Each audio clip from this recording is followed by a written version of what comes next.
What does the United States think it's going to gain from decapitating the Iranian leadership? Well, that's kind of obvious based on what the president has said. It's that the president has said. I'm just saying based on what the president says. You can't trust anything that you're hearing right now. You can't trust anything that you're reading right now. Too tumultuous. Well, So who do you trust? You have to trust somebody, right? It's not paranoid. That it's is absolutely. healthy. It is It's absolutely healthy paranoid to skepticism. suggest that everything is misinformation. Iran doesn't have a nuclear weapon, so it's not a nuclear threat. You speak a different nuclear language than I do. This regime is at its lowest point. Why not strike it now? I mean, I can give lots of reasons why you wouldn't strike it. But what I would also say, to create their own. What are you concerned about? And what are the unintended consequences that you're foreseeing? There is a domino effect that happens with every decision that the United States makes. So, Guys, I've got a quick favour to ask you. We're approaching a significant subscriber milestone on this show, and roughly 69% of you that listen and love this show haven't yet subscribed for whatever reason. If there was ever a time for you to do us a favour, if we've ever done anything for you, given you value in any way, it is simply hitting that subscribe button. And it means so much to myself, but also to my team, because when we hit these milestones, we go away as a team and celebrate. And it's the simple, free, easy thing you can do to help make this show a little bit better every single week. So that's a favour I would ask you. And if you do hit the subscribe button, I won't let you down, and we'll continue to find small ways to make this whole production better. Thank you so much for being part of this journey. It means the world. And let's do this. Benjamin, Annie, Andrew, first and foremost, thank you for being here today. I have to start with the question that's been on my mind as somebody that doesn't know a huge amount about geopolitics, which is, what the hell is going on? And I say that because that's exactly what I mean. What is going on, and what context do I need to understand this sort of historical context of the actions we're seeing in Iran with this war right now? Benjamin, I know you've got a personal connection to Iran because your family fled Iran, I believe. Yeah, I was 2 years old when we left in March of 1979, a few months after the Shah had left and just after Khomeini had arrived. What is the Shah and what is Khamenei? Yeah, so the Shah, the former monarch of Iran, the Pahlavi dynasty, which came into power in the 1930s, deposing a previous dynasty that had been around for a couple hundred years. And his father brought in that dynasty, and then he was deposed by the British and the Americans, who felt he was getting too close to the Nazis during World War II, concerned about supply routes for the Nazis, oil. And his son was installed on the throne at a very young age, I believe 18 or 19. And he ruled Iran from that period, 1941, 1942, around that time, all the way through 79. A great ally of the United States over time eventually, and was overthrown in a revolution, and by Khomeini, who is a senior cleric who had been a thorn in the Shah's side since the 60s, was exiled first to Turkey, then Iraq, then ultimately to France, right outside Paris, actually. From there, he basically led the revolution that led to the Shah's removal, ouster in 79. And how was Iran different when the Shah was in power versus when Khomeini was in power? That depends on who you ask. It was a constitutional monarchy. The Shah had powers that exceeded beyond what we think a constitutional monarchy has today, like in Great Britain. He ruled with an iron fist when he needed to. He was an authoritarian, but he also was one that was rapidly modernizing Iranian society, wanted to make it more like the West, using Iran's immense oil resources and wealth to really accelerate development, building of social institutions, healthcare, literacy, modernization, all of those things. That was his focus, make Iran more like the West. And in that sense, he succeeded, but it came at the expense oftentimes of civil liberties for many people. It came at the expense of freedom for those who wanted to essentially practice religion, Islam, Shia Islam in their own way. The Shah was not hostile to religion, but his policies were inconsistent with where the traditional religious Iranians wanted to go. And it sort of created a schism in society. And you also had a wealth gap, an income disparity. Immense wealth poured into the country, but it didn't trickle its way downward into the sort of the village and rural poor. And so there was a lot of frustration, a lot of disenchantment with his policies. And that led to sort of this populist backlash of wanting something that was more democratic, more accountable, more like the West, ironically. And that sort of was the beginning of where that cycle led. And so how did Khamenei take power of Iran? He led a movement, a mass populist movement, not a religious one, but meant to go across multiple socioeconomic and political divides and unified the opposition under this idea of removing the monarchy, removing dependence on the West. He specifically said the United States was to large part to blame for Iran being in the state that it was, for people not having the things they needed to live, the freedoms, the liberties. He blamed the Shah's use of the secret police and torture methods on the United States and on Israel, who he claimed, taught the secret police how to do these things. There's a complicated sort of history to that. And he basically promised them salvation from what he portrayed as a puppet tyrant of the United States. And the masses bought into this, but both the left and the right. The right consisted of the black, the Islamists. So you had the red, which were sort of the Marxist socialist followers. You had the black, and then you had sort of that middle in between, and they all coalesced around this one charismatic religious figure, a very austere man, one who didn't really have a lot of luxuries himself, led a simple life, but was consistent with his opposition to what he saw tyranny and despotism. And people bought into it. And the Americans didn't like this. The Americans didn't know what to make of it, and there was a failure, and I think Andrew can talk about this as well, over a failure by the State Department and the CIA in the 70s to see where the threat was. They saw the threat coming from the Soviet Union. They were still afraid of Soviet encroachment in the Middle East, particularly through Iran. Their concerns were with the Marxists, the communist parties. They did not carefully look at the black. They didn't look at the Islamists. They didn't see them as a threat until it was too late. The Shah himself blocked or really didn't give the CIA full access to Iran. There was limited information that was coming out. He relied on his own intelligence, which fed him information he wanted to hear, which is that everything is going great. The country's doing well. The people love you. They're all happy, until the discontent and the protest they reached a threshold and it was too late to do anything about it. Yeah, the United States was kind of at their peak period of meddling in foreign governments at the time. In a strange way that we've come full circle, this idea of controlling an entire country by controlling the figurehead of the country. That's where we were in the late 70s, at the kind of brink of the Cold War, right? Nobody knew that the Berlin Wall was going to fall. We were all concerned with the spread of communism. Nobody was paying attention to the Islamist threat. Nobody was paying attention to really any other kind of threat at all. It was very much the unfettered, uncontrolled, unsupervised CIA running around with no oversight and with very deep pockets. And that changed at some point. That changed in 2001 when Al-Qaeda successfully carried out the 9/11 attacks in New York. And all of a sudden, the threat that we had all been ignoring was on our doorstep and had grown so wealthy and had spread so vast across the world that Islamic extremism became almost overnight a household term. Now, there's still a difference between Al-Qaeda, Islamic Shia extremism, and what is practiced in the Shia faith and with the outcomes that the Shia militants are trying to pursue in support of Iran. But it's hard to differentiate that in the United States, where we don't understand the difference between Sunni and Shia. Annie, what do you think this war is really about?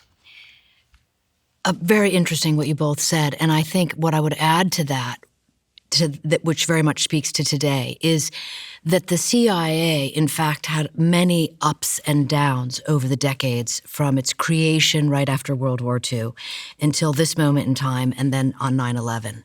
And so it's been like an accordion experience of power being taken away from the CIA and then being grabbed back, because the CIA has always historically been the president's hidden hand. It has been the way in which the White House can execute executive power without having to follow the laws of war that the military does. So military is a code called Title 10. CIA is a code called Title 50.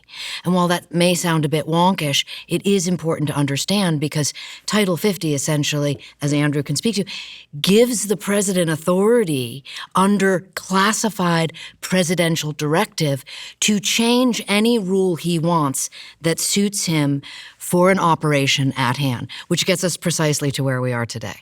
So, as far as I understand, there was the Shah, the sort of royal leader who was in power. He was overthrown in the late 1970s by Khamenei. Khamenei galvanized people to believe in his way, and he's been in power ever since. It gets complicated because Khomeini, with an O, was the original leader of the revolution and was later replaced by Khamenei with an A. Okay, that's two. But no, that They're is both 100%. the supreme leader. Yes. And this speaks to the revolutionary nature of Iran, which has been, taking place since 1979. In the news today, people hear the IR, the Iranian Revolutionary Guard. And it's so important to understand that word revolution because, and you can speak to this better than any of us, but Iran has been holding on to this idea that, or rather the regime has, that we are the revolutionary force against America. That is why the chant is always death to America.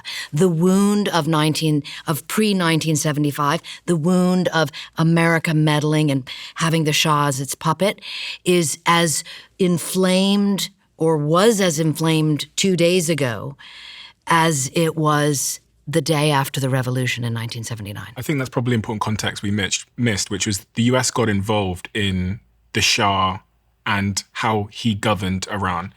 It's a fascinating period. In 1951, so basically under the Iranian constitution, the Shah, the king, has the authority to select the prime minister with the consent of parliament. The consent part is really nominal.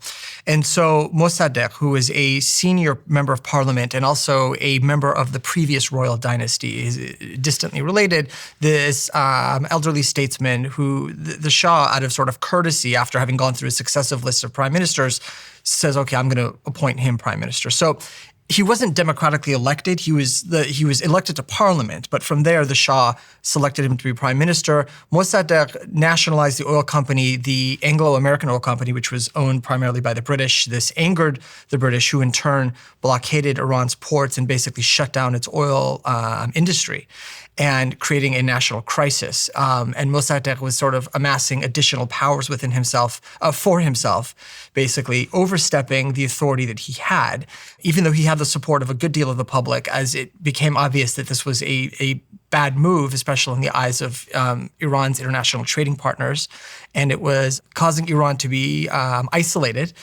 There was pushback towards him, and then he was removed. The British MI6 had wanted to overthrow him, basically get him removed, and they tried to recruit the United States to help. President Truman refused to engage in this earlier. Eisenhower comes in, is more receptive under CIA Director Allen Dulles to actually engage in this, called Operation TP Ajax, led by Kermit Roosevelt, who is the CIA agent officer tasked with this. And then the Americans and the British basically help foment a crowd that is a part of the movement that removes Mossadegh. Now, whether it's a common, I think, a misconception that the U.S. CIA was behind it. The British had a bigger role in this. The Americans were more of the junior partner, but they became sort of the public face of it. Mm-hmm. But Mossadegh was not this overwhelmingly popular, democratically elected figure either. The history is more complicated. And regardless, there were many prime ministers after him. And so he was known as a nationalist because he believed that Iran's oil should be nationalized and not really beholden to British interests. And that created a lot of resentment and animosity. But that began the U.S.-Iranian relationship really solidified when the Shah returned. He didn't leave, really. He just sort of took himself out of the country for a bit, but he never stepped down. And while this was all being resolved, then he comes back, and then the U.S.-Iranian relationship continues all the way through 79. So the UK and the US have been meddling in Iran for a long time and kind of, exerting their will. The UK since the 19th century, by far. The UK has been the dominant colonial force in modern Iranian history. And they lose that power in the sort of 1980s, early 1980s, because the Khomeini comes in. The British lose that power with the fall of the empire in the 1940s after World War II, and then the United States in 79, exactly. And then since then, the UK and the US haven't been able to sort of exert control in their will over Iran. And Zero. There's not even an embassy there because, of course, they took our embassy or they took over the embassy. I mean, it's been like ground zero of nothing for the CIA's power, for any American power, really for any Western power. We call it a black box. Yeah. It's a rogue nation. It's a black box of information. A rogue nation is one of a handful of countries around the world that follow no international norms. North Korea is a rogue nation. Belarus is a rogue nation. Cuba is a rogue nation. Venezuela was a rogue nation. These countries that completely stand separate from the norms of an international society. And in Iran's case, it also became this black box where it did not allow foreigners in, especially not Westerners. It closed down its embassy. The traditional methods for collecting intelligence were very difficult. And geographically, it's so far away and so far outside of the sphere of influence for the United States that in terms of intelligence and military prioritization, it just fell to the bottom of the list. And yet look exactly where it is. It's right in the middle of the East. And to Benjamin's point, oil, oil, oil. It's always about oil. There's always a component of oil. And there are so many other oil options in that region besides Iran, right? Saudi Arabia, UAE, Bahrain, Qatar. They've got, the United States could partner with other Arab countries to get what they wanted without having to deal with Iran. So explain to me in simple terms why Trump right now has decided that this is the best time to attack Iran. I want to start with you, Andrew. What's your point of view on that? The full picture of what his motivations. I think the question that you just asked is the most prescient question that we will talk about today. Why? Why now? Why is it being communicated the way it's being communicated? Why was it executed the way it was executed? So why is now the best of all times? I frankly don't think it is. I think that's the narrative that's being communicated to the world and to the public. What Donald Trump did in attacking Iran goes against what the ODNI report assessed for the most likely threats against the United States in the ODNI's 2005 threat assessment. It goes against the Department of War's 2026 National Defense Strategy, and it goes against the White House's National Security Strategy. These massive doctrinal annual assessments for how the United States will protect national security. The attack against Iran goes contrary to all three of those in terms of priority and action. So why now? Why the way that we've done it? I can't answer it in any kind of logical way. What's the non-logical answer? It's a distraction. It's international pressure with Israel. It's a cheap win after a series of losses. It's a last-ditch effort before he understands that Donald Trump and his party will lose control of the House in the midterms this year. I have a little bit of a different take, shall I? Mm-hmm. I believe the current administration is led as a completely top-down situation. In other words, like sole presidential authority. This current president is very enraptured with power and with prowess, with effectiveness. And on the heels of Maduro and maybe even the cartel leader in Mexico, I believe that the current president saw a moment of intense weakness that had been building, no doubt. And in warring in general, when looking at it theoretically like someone like myself, the decapitation strike is the ultimate strike. It's literally like it sounds when it comes from cut off the head of the snake. And that is exactly what just happened.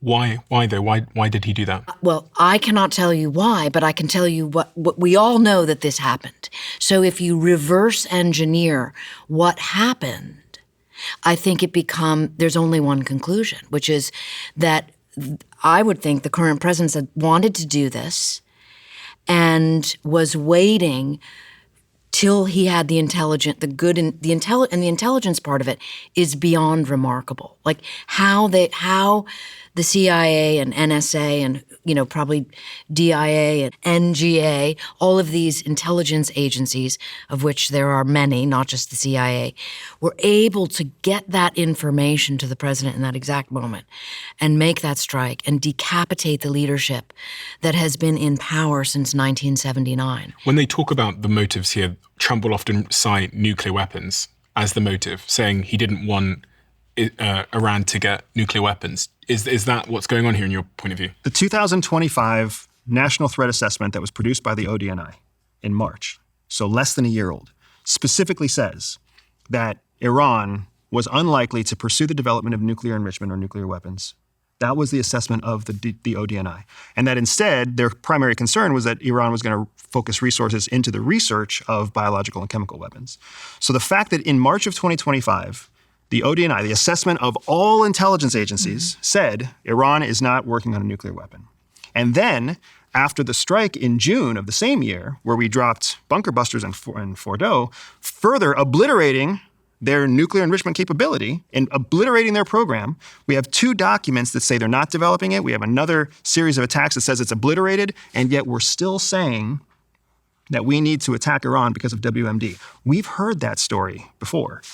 We've heard that WMD is that the concern of WMD is a just cause for war, and that was when we invaded Iraq in 1992. So what do you think the real motivation there is, therefore is? It's very similar to what Annie is saying, that we have a current administration that is president down. It's fascinating if you read the official documentation, because when you read the Department of War's national security strategy, what you hear more than any other word is Donald Trump.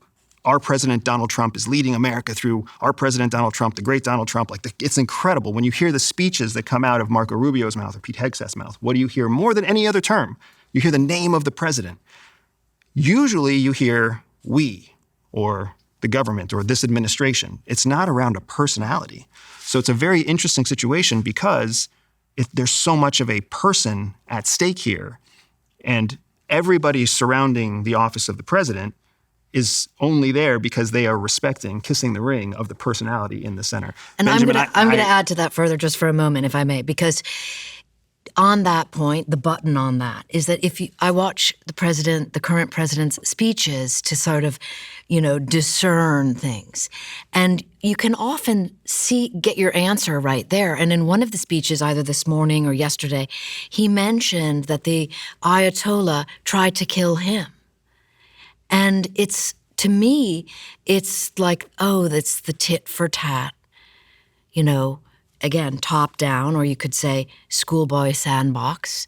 I say that as the mother of 2 boys. This human behavior that is way outside the norm of, intelligence reports and assessments and these long monographs that may or may not actually be effective. I mean, the biggest surprises of the past 40 years, the Berlin Wall falling and 9/11, were completely unseen by any intelligence report. So there is an argument that those intelligence reports are as good as a coin toss. So I want to come to that point because the very fact that we have an Islamic Republic is a direct result of a failure of American intelligence to see that threat as early as 1976, 77, a failure to inform then President Carter to take the necessary steps to support the Shah and to neutralize that threat. So the United States track record in Iran for the last 40 or 50 years is abysmal when it comes to intelligence and when it comes to statecraft. And so there's that legacy, number one. Number two, October 7, 2023, the Hamas attack against Israel changed the dynamic entirely. That attack surprised Israeli intelligence, it surprised Americans, it surprised almost anybody watching. Nobody thought Hamas was going to do that when they did it and the means in which they did it. So all of a sudden that forced a recalibration, a recalculation of what's at stake, what could happen. If we wait for an imminent threat till we see actually the sign outside the door, it's too late. So from the president's perspective, to answer your original question, why now, why do this? I believe the October 7th attacks, and it's not at the behest of Israel necessarily, it's the idea that Iran, we know, finances Hamas, subsidizes Hamas, trains Hamas, equips Hamas, provides logistical support on many levels so that Hamas can be what it was, and Hezbollah also. So you have these destabilizing non-state groups in the Middle East wreaking havoc, destabilizing, causing chaos. You're the United States, you're also dealing with a nuclear threshold state. So Iran may or may not have a nuclear weapons program, but they exceeded the 20% enrichment that they were allowed to do under the non-nuclear non-proliferation treaty. They violated IAEA safeguards. They lied. So you take all of this together. This is a regime that can't be trusted, that chants death to America, which is more than Saddam Hussein ever did, and is funding groups that that up until 9/11, Iran was behind more acts of terror that cost American lives than any other state or non-state group in the world. 9/11 changed that, but up until that, the Marine barracks bombing in the 1980s, terrorist attacks throughout Europe, South America, Embassy. U.S. Embassy, absolutely, the USS Cole, right? So we've been at war from the president's perspective with Iran since they took our hostages, for which they've never atoned for. They've never been held to account for. So if you take that calculus and then now we're in a post-October 7th world with a nuclear threshold state, what happened that changed was last year's 12-day war in June created an opportunity, weakened Iran enough and its proxies, Hezbollah, Hamas, weakened. If there's an opportunity to finally address this 47-year-old conflict, this was the window to do it. That is why I believe, rightly or wrongly, the president took the action when he did. That doesn't make it the best window. And that's what we're being told, is that it was the last best window. I don't think it was the last best window, but it was a window, or at least from their perspective, it was a window. You've got everyone weakened. You've got the regime less popular than it's ever been. I mean, we saw the protests in January that led to the bloodbath that upwards of 30,000 people killed on January 8th and 9th. This was, this regime is at its lowest point, both in terms of domestic credibility and soft power and ability to use proxies to carry out its will. Why not strike it now would be the logic. I mean, I can give lots of reasons why you wouldn't strike it. It's violating international law. It sets a dangerous precedent. It creates instability. There are Americans dead, Emiratis dead, Saudis dead. For what? For something that was already on the precipice of dying itself. It's been dying for 40 years. So why not let it run its course? Because what more damage is it going to do? What more October 7th can we see? Arguably less than anything that's already been done. So it's like taking action it's like putting down the dead dog after it's done all of its damage. I don't think that you could say to the families of the 30,000 some people who were murdered by the regime just earlier, in January, that it's a dead dog. I think they would disagree. It's their country, it's their people, it's their decision. It's their right to self-determination. I'm not saying it's correct what was done. I'm just simply saying the facts of that, which I agree with, unilaterally, that the weakened situation was perceived by this administration as the moment to strike. Agreed. And what is done is done. Agreed. And so I think what's more interesting to me is, observing how America is dealing with this. I mean, we are in our own crisis, America, our own serious crisis. And there are crises around the world, particularly in this area. And without having a crystal ball, none of us know. And I think that what will happen in the next 2 weeks will be profoundly telling. Interestingly, people will say, this was a good move or this was a bad move, which in and of itself is a bizarre theater because your point is correct. You've got, America taking action in a place that's not its That's backyard. A sovereign country. Yes. And to your point, you've got, decades of a menace that is now off the table.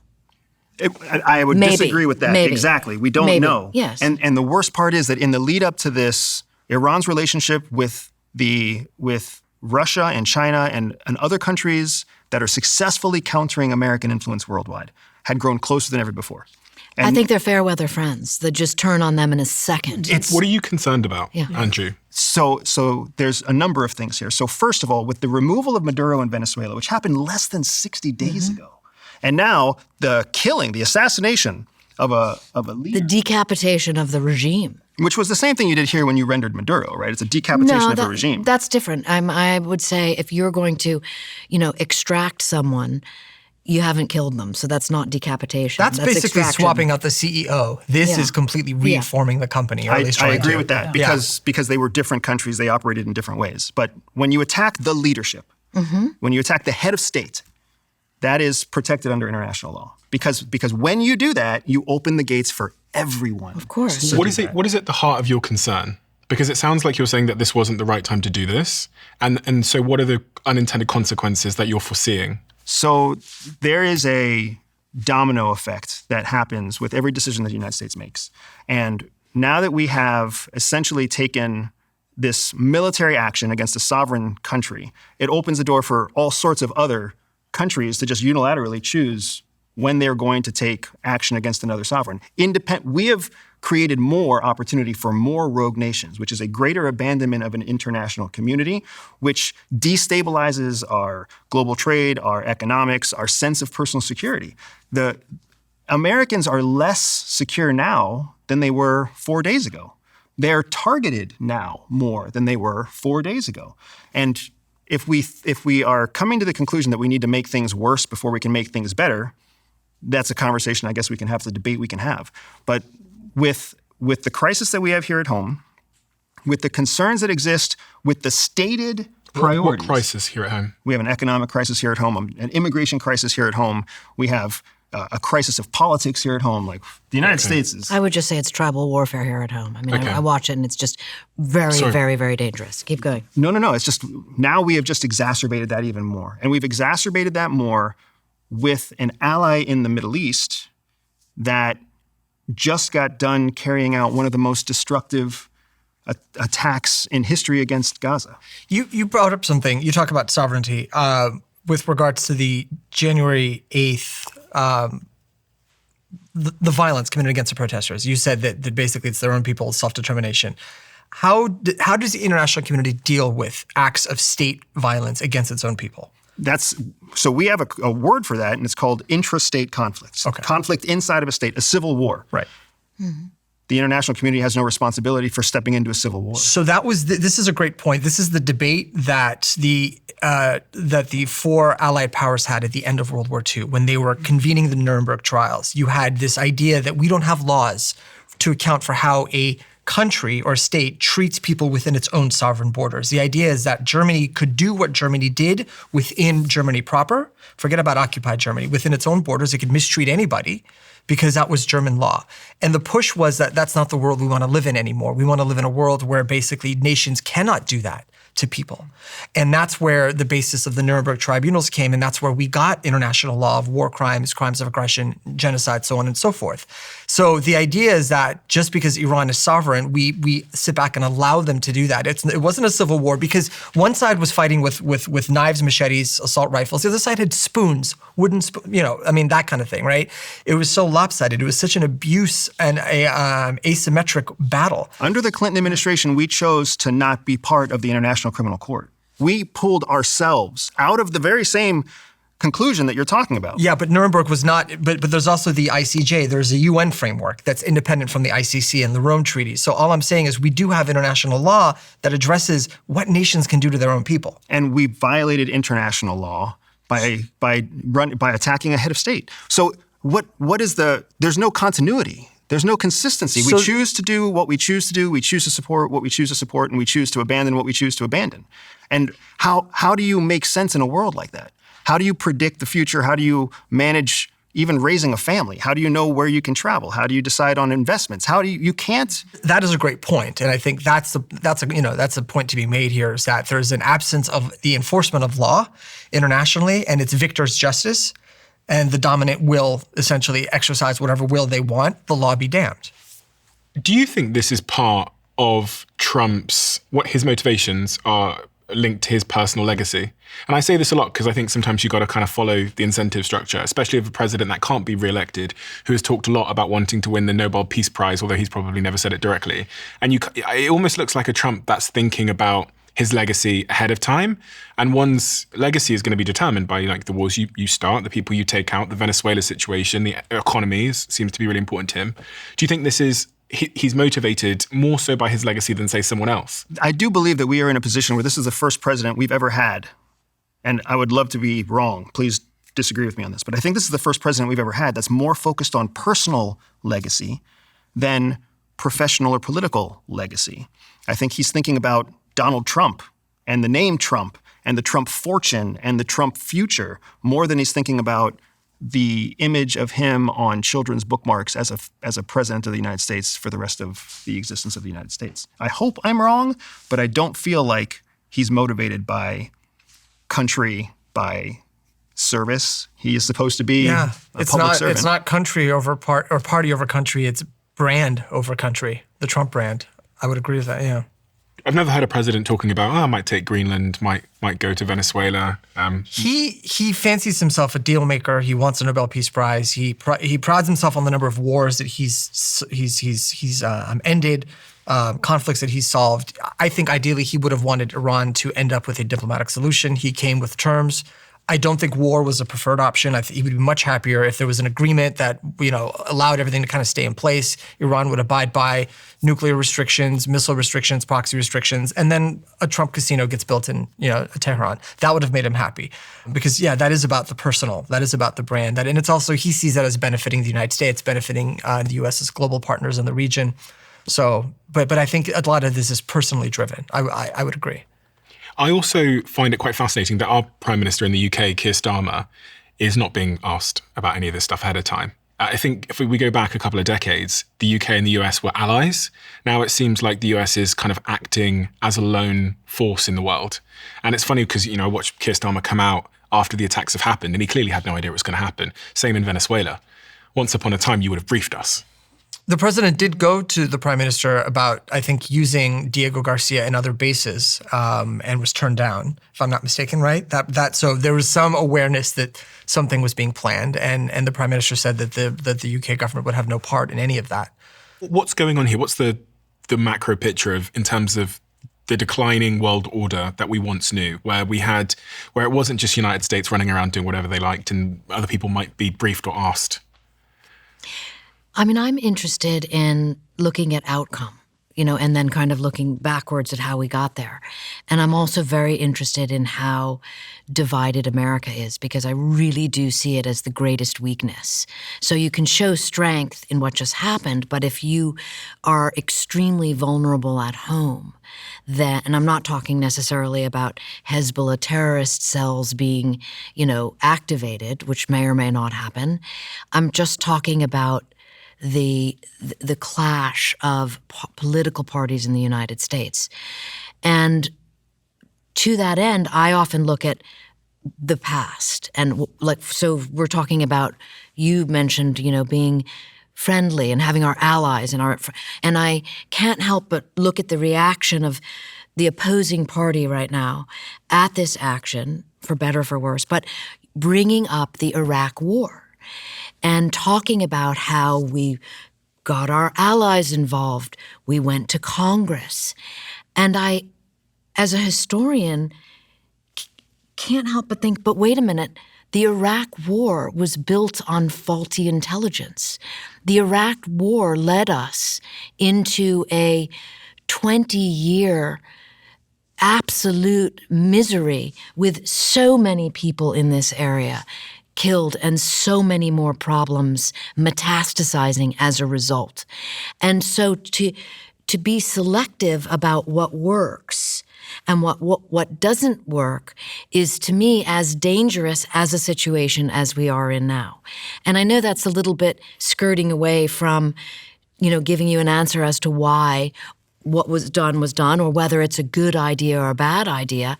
It just simply is very interesting to me, because I can't help but see, being a subject matter expert on the history of the CIA in particular, I see these actions where it is presidential authority driven since the end of World War II. And to me, that's what this action looks like. So we're in the new era where we are in, which I find interesting, is where the President of the United States can essentially take what would historically be a covert action operation.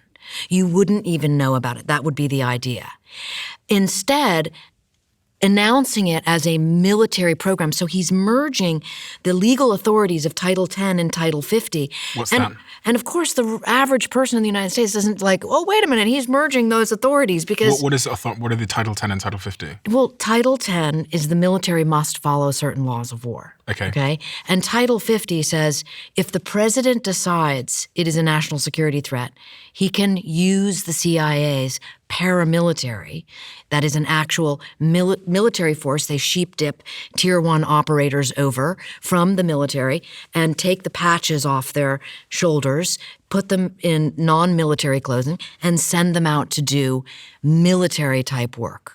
So he's using the military how he wants to use them? Yes. He has that right. As the commander-in-chief, as the chief executive of the United States, the DOD, or now the DOW, and CIA fall under the executive branch. They don't fall under the legislative branch. They don't fall under the judicial branch. So the president has, and always has, had the ability to take these types of actions and write executive orders.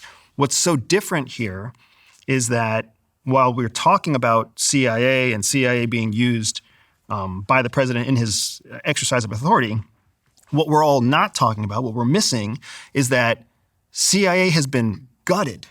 This is the same president that went to war with CIA in his first term. CIA has gone through massive attrition since then. They were defunded under his first presidency. So Director Ratcliffe is the least used director, the least referenced director. You never hear about him. Is he the head of the CIA? He is the head of the CIA. And what I am concerned about is that the CIA I left in 2014 was already missing intelligence on Venezuela and Iran. Since then, it's gotten smaller. It's gotten marginalized more. It's been treated hostilely by the U.S. president.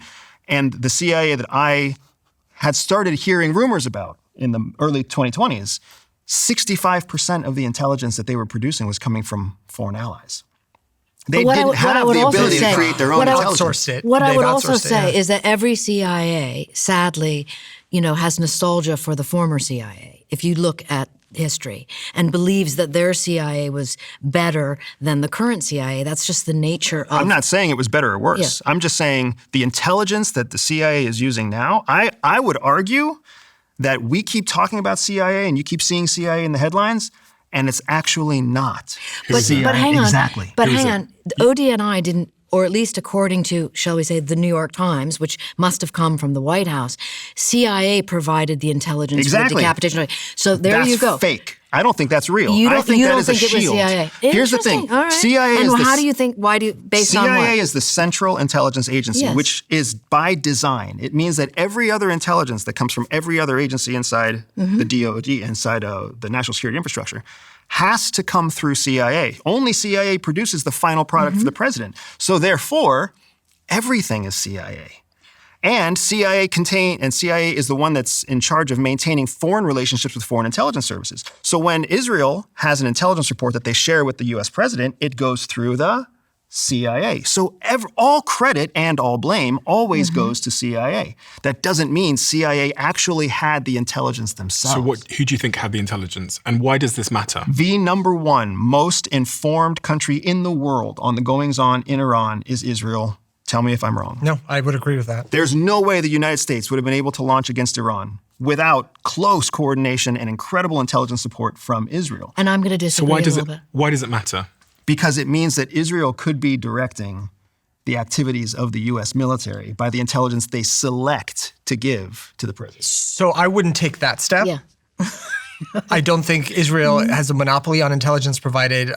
We know that MI6 has also historically been very active and very capable, probably more so than CIA has been, and in large part because the British government has an embassy, has diplomatic ties, has trade and economic ties with Iran, and the Islamic regime has seen the UK as an effective sort of pipeline or conduit to the United States and has used that in the past, sometimes to better effect than before. But I think that there's sources of intelligence that the United States gets, and Israel is influential, but I don't think it is the sole influencer or the one that pushes it over the edge one way or the other. I wasn't saying that they're the sole, but when it came to Iran, and I think we're saying the same thing, they don't have the monopoly, but they're the biggest game in town. Exactly, when it comes to understanding what's happening in Iran. I mean, I'm going to disagree because I think that, look at past situations where the United States attempted to do a decapitation strike and then have a regime change. You can look at Iraq. We tried to kill Saddam Hussein, failed, and then a disaster blows up. Libya tried to kill Gaddafi, fails, a disaster blows up. Iran tries to kill the regime or decapitate the regime and succeeds. So are you saying that you believe that's because in the other situations, the intelligence was coming from the CIA, who didn't have such great intelligence, and in this situation, the intelligence was coming from Israel, who did? No, I'm saying that a big piece of the opportunity of Iran is tied to the opportunity that was presented to us by our allies in the region. I don't think it's just Israel. Saudi Arabia wants to see the end of Iran. UAE wants to see the end of Iran. Jordan wants to see the end of Iran. There's multiple allies in the region that want to see the end of Iran. But when it came to who had the longest, most reliable human intelligence source network inside Iran, I don't think anybody came even close to comparing with with Israel. And you're saying that was used selectively, meaning... Because all intelligence that's shared with an ally is selective. Of course. I have 10 pieces. Do I give all 10 pieces to my ally? No. Or do I give just the 3 pieces that I think will move them off the X? Right. Well, but they had to have those 20 individuals tagged to do their find, fix, and finishing. Period. End of story. It couldn't have happened without it. And I believe that the United States, the CIA, aggregates all that intelligence, SIGINT, I mean, all the ints, to know that. I can't imagine how Israel knew that more than the United States. That's where I would bet my horse. Just to give you a very quick example, right? You're 100% right that people have to be tagged. When you tag a cell phone, let's just say we're talking about cell phones. Cell phones give you a geolocation. Every cell phone signal sends a geotag, but only on the service network that controls that phone. The United States doesn't have access to most of the service providers in the Middle East. So you already have to have someone to interlocute the Middle Eastern service provider with the West. And then on top of that, you then have to be able to identify that that selector, that cell phone, belongs to that person. Again, if you think that the United States is so powerful it has every cell phone of every person around the country, around the world, I think there's biometric tagging that is not necessarily electronic based. So you're saying that I appreciate your point of view. The point is that Iran, according to every prioritized list that we have, is on the low end of our priorities. Russia's above them, China's above them, the cartels across Mexico are above them. Mm-hmm. So somehow we had such refined intelligence on... What's your conclusion here, Andrew? Because I feel like there's a second half of your point that's missing, or like a conclusion that you're pointing towards but not saying. Isn't it just the lowest of the hanging fruits of all the ones you mentioned also? Correct. It doesn't. Yeah. So what I'm saying is it doesn't make sense that we would take this action unless we are really just acting on the behest of our allies for some other kind of gain, a personal gain for the Trump brand, if you will, some sort of hegemony that the United States is desperately grasping for because we realize that we don't have that power and influence anymore.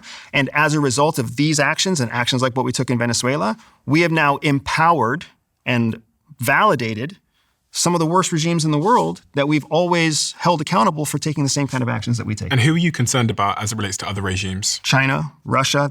Russia, I believe that a big part of the reason that Zelensky hasn't been assassinated by Russia is because that would be crossing a red line. That would infuriate Europe and the United States because you don't attack world leaders. We just gave them permission to do so. The same thing in Taiwan. Now China has free reign to just assassinate one person in Taiwan.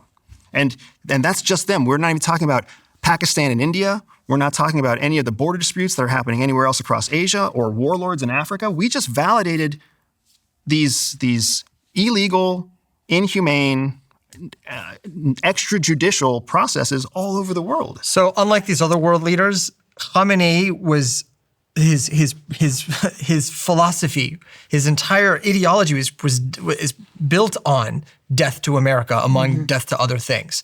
You don't have other world leaders. You don't have the president of Taiwan saying death to China. You don't have Zelensky even saying death to Russia. He might want Putin dead, but he doesn't want the demise of the entire Russian Republic. I think this is where Khamenei stands apart, where it is a movement which became a system of government predicated on the demise and the destruction of the United States. What's interesting How do you counter that? Yeah. Interesting with the term stands apart is I was imagining therefore a spectrum. And the minute it becomes a spectrum, it becomes somewhat subjective. So, one might say, well, we think they wanted to hurt us. Whereas before in my head, when I grew up, I always used to see these wars and go, why don't they know where the guy lives? Like, I know that sounds like a simplified way, but they know where he is. Why don't they just take him out? And it always felt to me that was off the table in war. You can't just assassinate a leader because you don't like them or you're having a sort of geopolitical disagreement.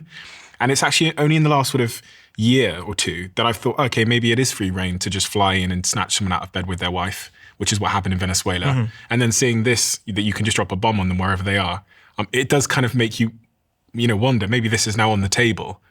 I've never really seen that in my lifetime. I mean, I know there were some things that went on in Libya and in Iraq and so on, but to snatch a prime minister out of bed with his wife and fly him over and with photos of it, I go, wow, this is a new type of geopolitical action. It's what our Secretary of State is calling the golden era of the United States. The old world is gone. Like this is the narrative coming out and being spread by the representation of the free world. France, Macron just this morning stated that to be free, you must be feared. This is the world that we're creating. Death to America.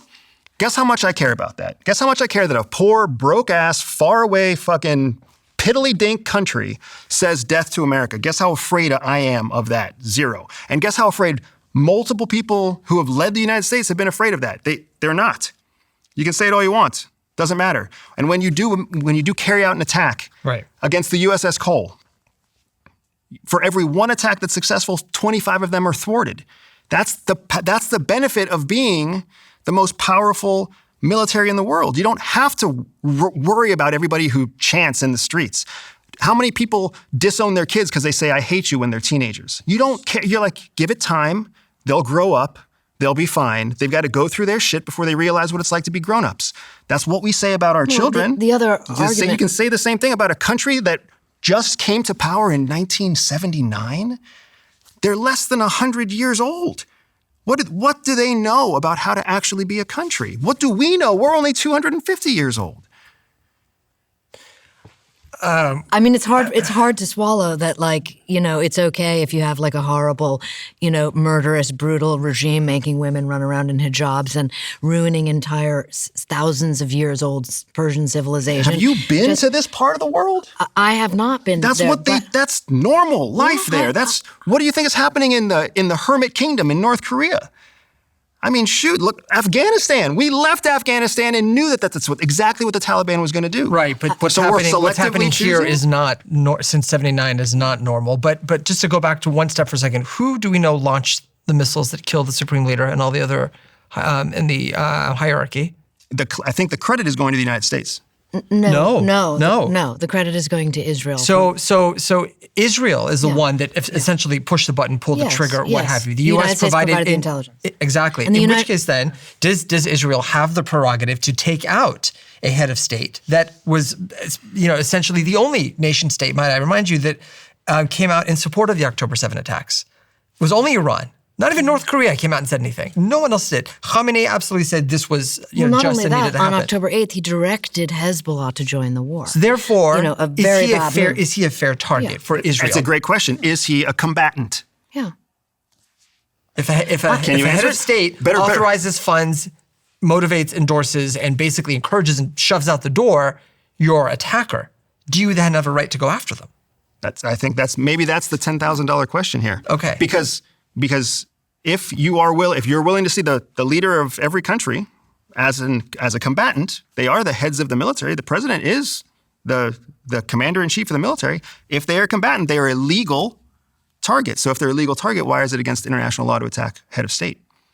And even more, what's the acceptable collateral damage? Because Israel is notorious for assassinations around the world. It's what makes them so difficult for other people to ally with, because we don't support assassinations. And most assassinations are not legal combatants. They're scientists, that's a civilian.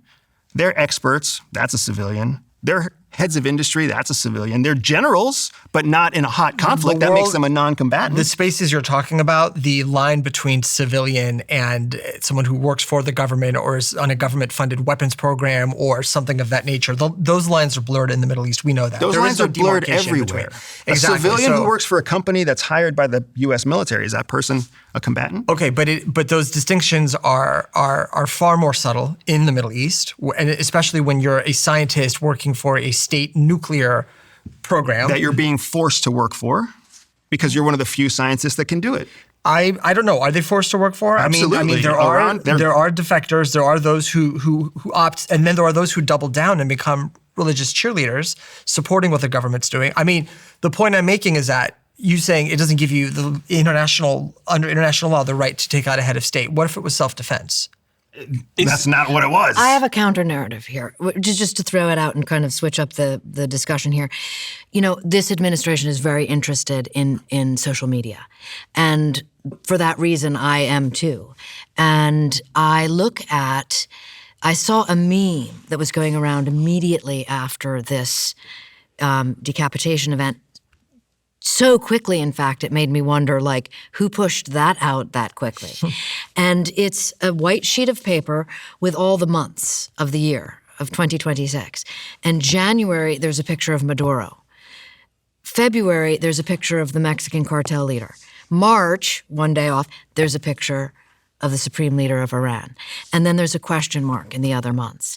And it made me think and sort of wonder, speculate, is this messaging to Putin that he better start negotiating with Trump? No, Putin's a whole different beast. What that's a message to is the leader of Cuba. Yeah, Cuba, I was going to say, is next. And if you follow what the United States considers to be the 4 state sponsors of terrorism, the only one that remains after Cuba is North Korea.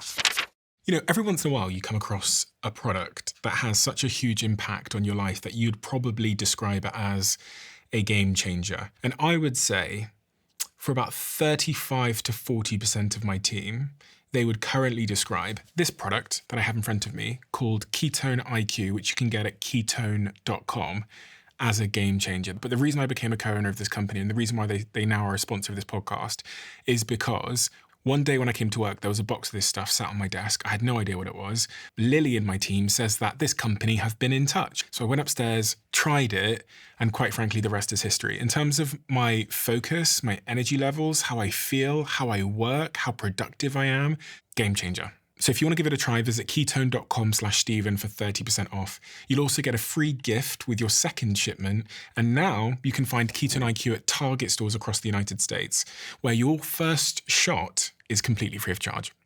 This company that I've just invested in is growing like crazy. I want to be the one to tell you about it because I think it's going to create such a huge productivity advantage for you. Whisperflow is an app that you can get on your computer and on your phone, on all your devices, and it allows you to speak to your technology. So instead of me writing out an email, I click one button on my phone and I can just speak the email into existence. And it uses AI to clean up what I was saying. And then when I'm done, I just hit this one button here and the whole email is written for me. And it's saving me so much time in a day because Whisper learns how I write. So on WhatsApp, it knows how I am, a little bit more casual. On email, a little bit more professional. And also, there's this really interesting thing they've just done. I can create little phrases to automatically do the work for me. I can just say Jack's LinkedIn, and it copies Jack's LinkedIn profile for me because it knows who Jack is in my life. This is saving me a huge amount of time. This company is growing like absolute crazy. And this is why I invested in the business and why they're now a sponsor of this show. And Whisperflow is frankly becoming the worst kept secret in business, productivity, and entrepreneurship. Check it out now at Whisperflow, spelled WISPRFLOW.ai/Stephen.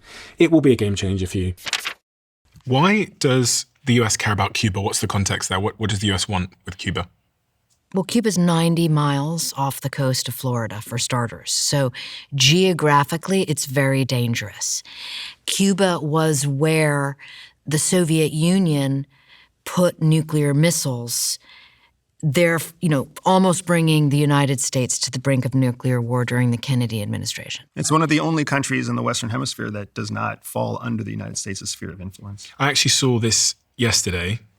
The Cuban government is talking with us, and they're in a big deal of trouble, as you know. They have no money, they have no anything right now, but they're talking with us, and maybe we'll have a friendly takeover of Cuba. Exactly. So Trump says Precisely. that maybe we'll have a friendly takeover of Cuba. And he said that 2 days ago. Mm-hmm. So Cuba's next, and then North Korea? North Korea have nuclear weapons though, don't they, Annie? So Yes, they do. I always wonder that actually does getting to a point where you have nuclear weapons kind of mean the US will leave you alone? Absolutely. I think that part of all of this is the sort of elephant in the room is that you cannot, the United States will not let anyone else join the nuclear nine. North Korea was the last example of that mistake during the Clinton administration, being told by the leader of North Korea, oh, no, we're not going to have a nuclear program, and then him not, deciding by sort of committee and all his sage advisors and following and talking to Congress and all of that, we're not going to attack North Korea. That would be unacceptable. That was the Democratic President Clinton's position. And as a result, North Korea developed nuclear weapons and now has nuclear weapons and the nuclear weapons systems to strike the United States, and has demonstrated, a desire, if provoked, or actually has said, if provoked, it would do so. And so, that was not going to happen with Iran, certainly not on this watch, and probably not on any watch. Is there a bit of an unspoken rule geopolitically where if you get to nuclear weapons, you can do whatever the hell you want?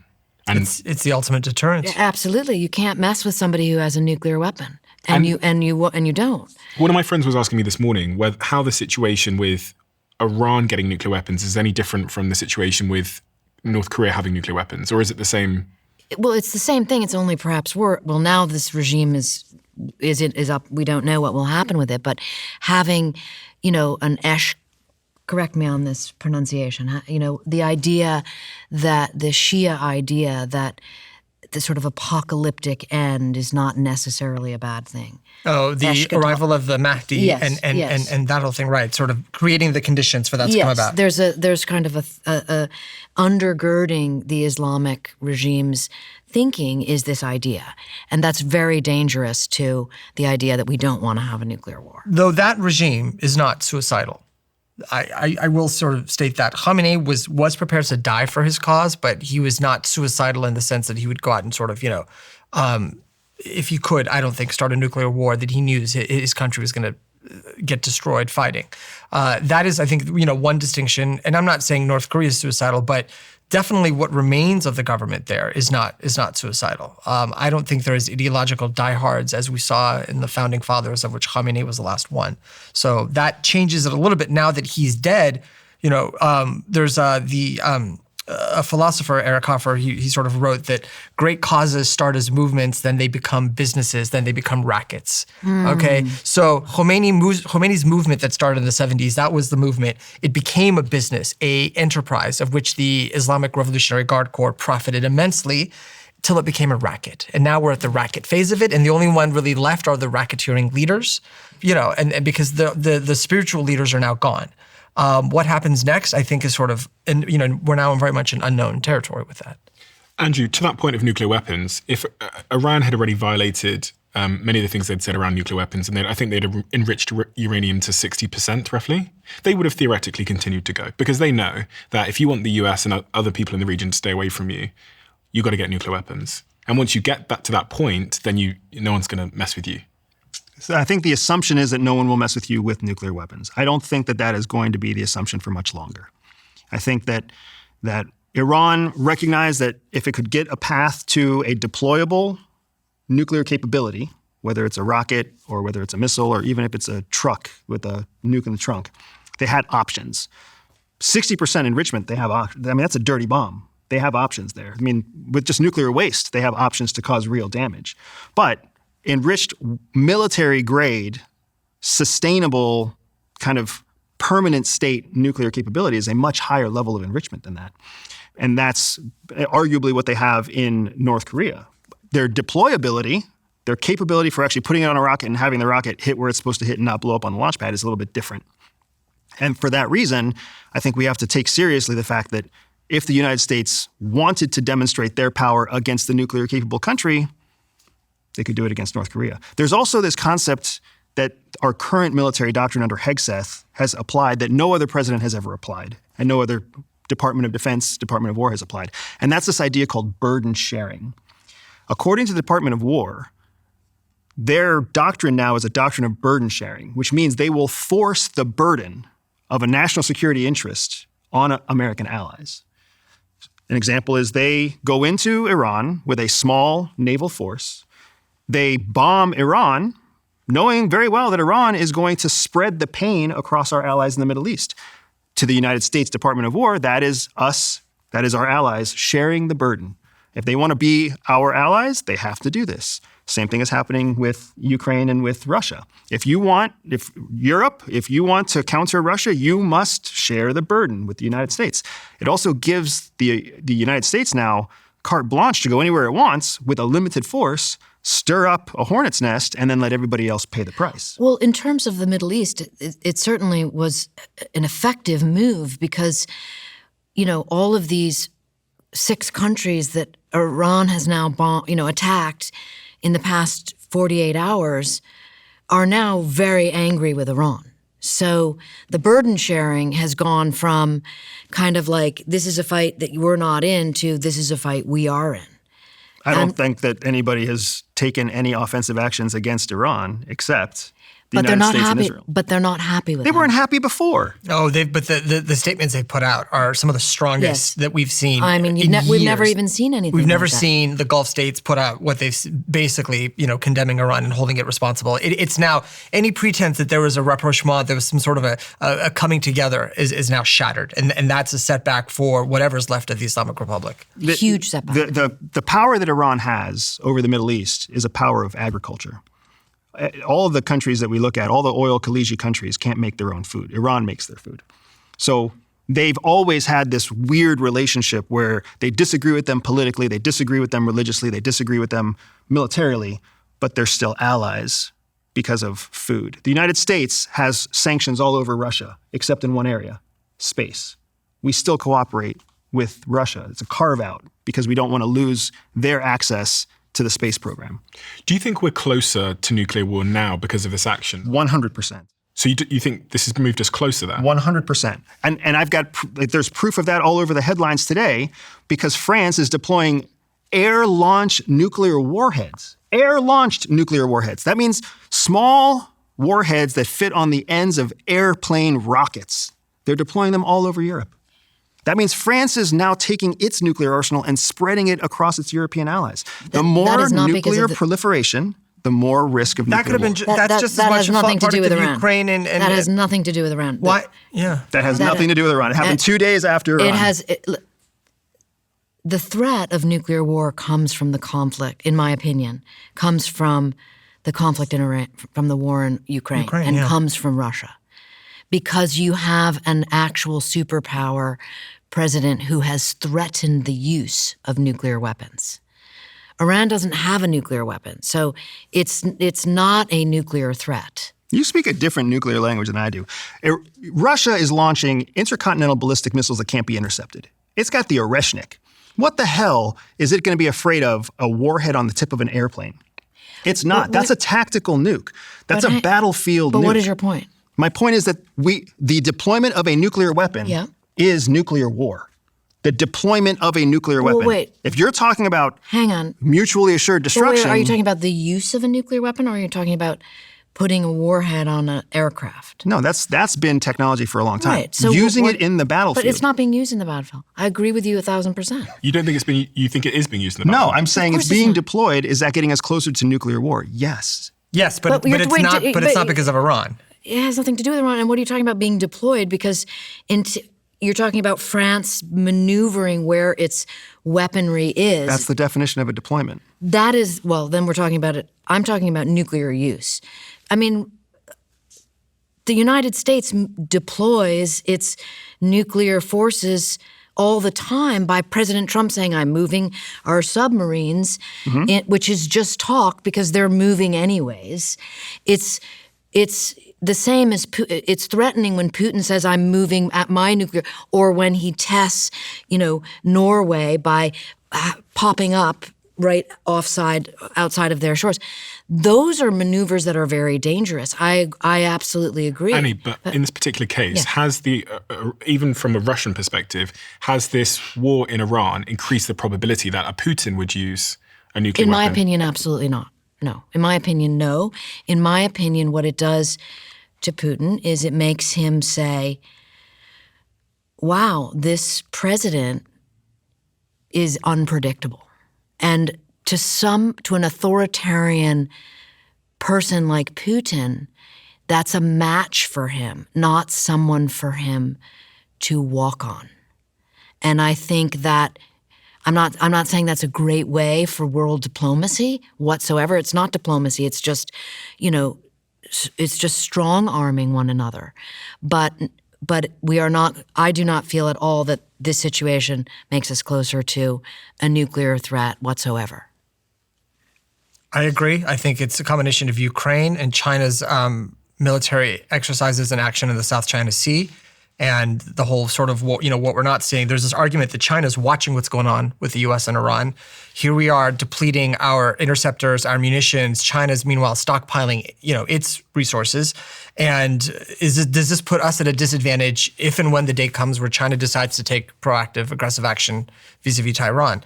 That's something to think about. And I think that then I'm worried about the risk of nuclear war in that instance. I don't think Iran by itself in a vacuum is moving the needle on that sort of nuclear risk meter. To your point, what this is a boon for is the defense contractor world, is the military-industrial complex. Because, for example, part of why Iran is so weak is because they've used up so many ballistic missiles in their conflict with Israel. I read today the interceptor to missile ratio, something like 25 to 1, that the interceptors needed to catch these ballistic missiles that Kuwait, the UAE, Israel is using. They're like upwards of 10, 15 times more expensive. Yes.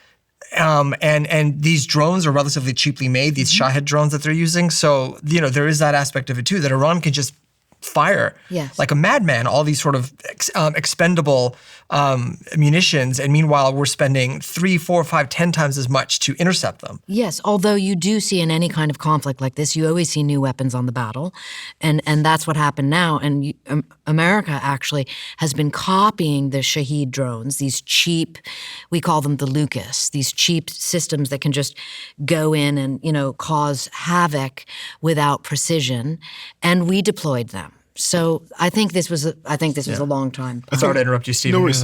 Well, I think this is one of the big questions that a lot of people are asking, which is how long can Iran fight for in this war? And what does that fight look like? Here in these jars, you have, I think it's the relative amount of soldiers that each country has. Now, obviously, soldiers goes back to what Obama said about horses and bayonets. They're one form of combat. But I was quite surprised at how big Iran's military is relative to even the US, but other countries in the region. I think they have the biggest military in the region. Is that correct? So we have to separate between the IRGC and the National Army. They serve two different functions. What are those two things? The IRGC, which Annie brought up earlier, so the I stands for Islamic Revolutionary Guard Corps, not Iranian. What does that mean? It's protecting the Islamic Revolution. It is an ideological army that sits outside of the main structures of power, accountable only to the supreme leader. The National Army really goes through the office of the presidency and others, and even though the supreme leader has a say in it, but the army's job is to protect Iran's borders. Mm-hmm. The IRGC's job is to protect the revolution and the ideology and the proxies and everything else that we have come to know about Iran. So if we look at what's in the jar, we have to separate what the National Army, which is only its job is to defend the borders, versus the ideological army. Mm-hmm. I'm curious what that would look like if we took out the National Army and are left with the ideological force. Iran have the largest stockpile in the Middle East of missiles, drones, and air defenses, possessing thousands of ballistic cruise missiles and kamikaze drones. This is their primary offensive strength, and they have quite a significant defense budget as well. I guess the question I'm trying to get at is how long can they fight for, and how does that fight look over time? Because I know they shot hundreds and hundreds of ballistic missiles over the weekend. Yeah. Israel claims that in the June war of last year, it eliminated about half of what it believes Iran stockpiles, but also batteries, launchers, basically capability. So if whatever it was, let's say they have half of that left.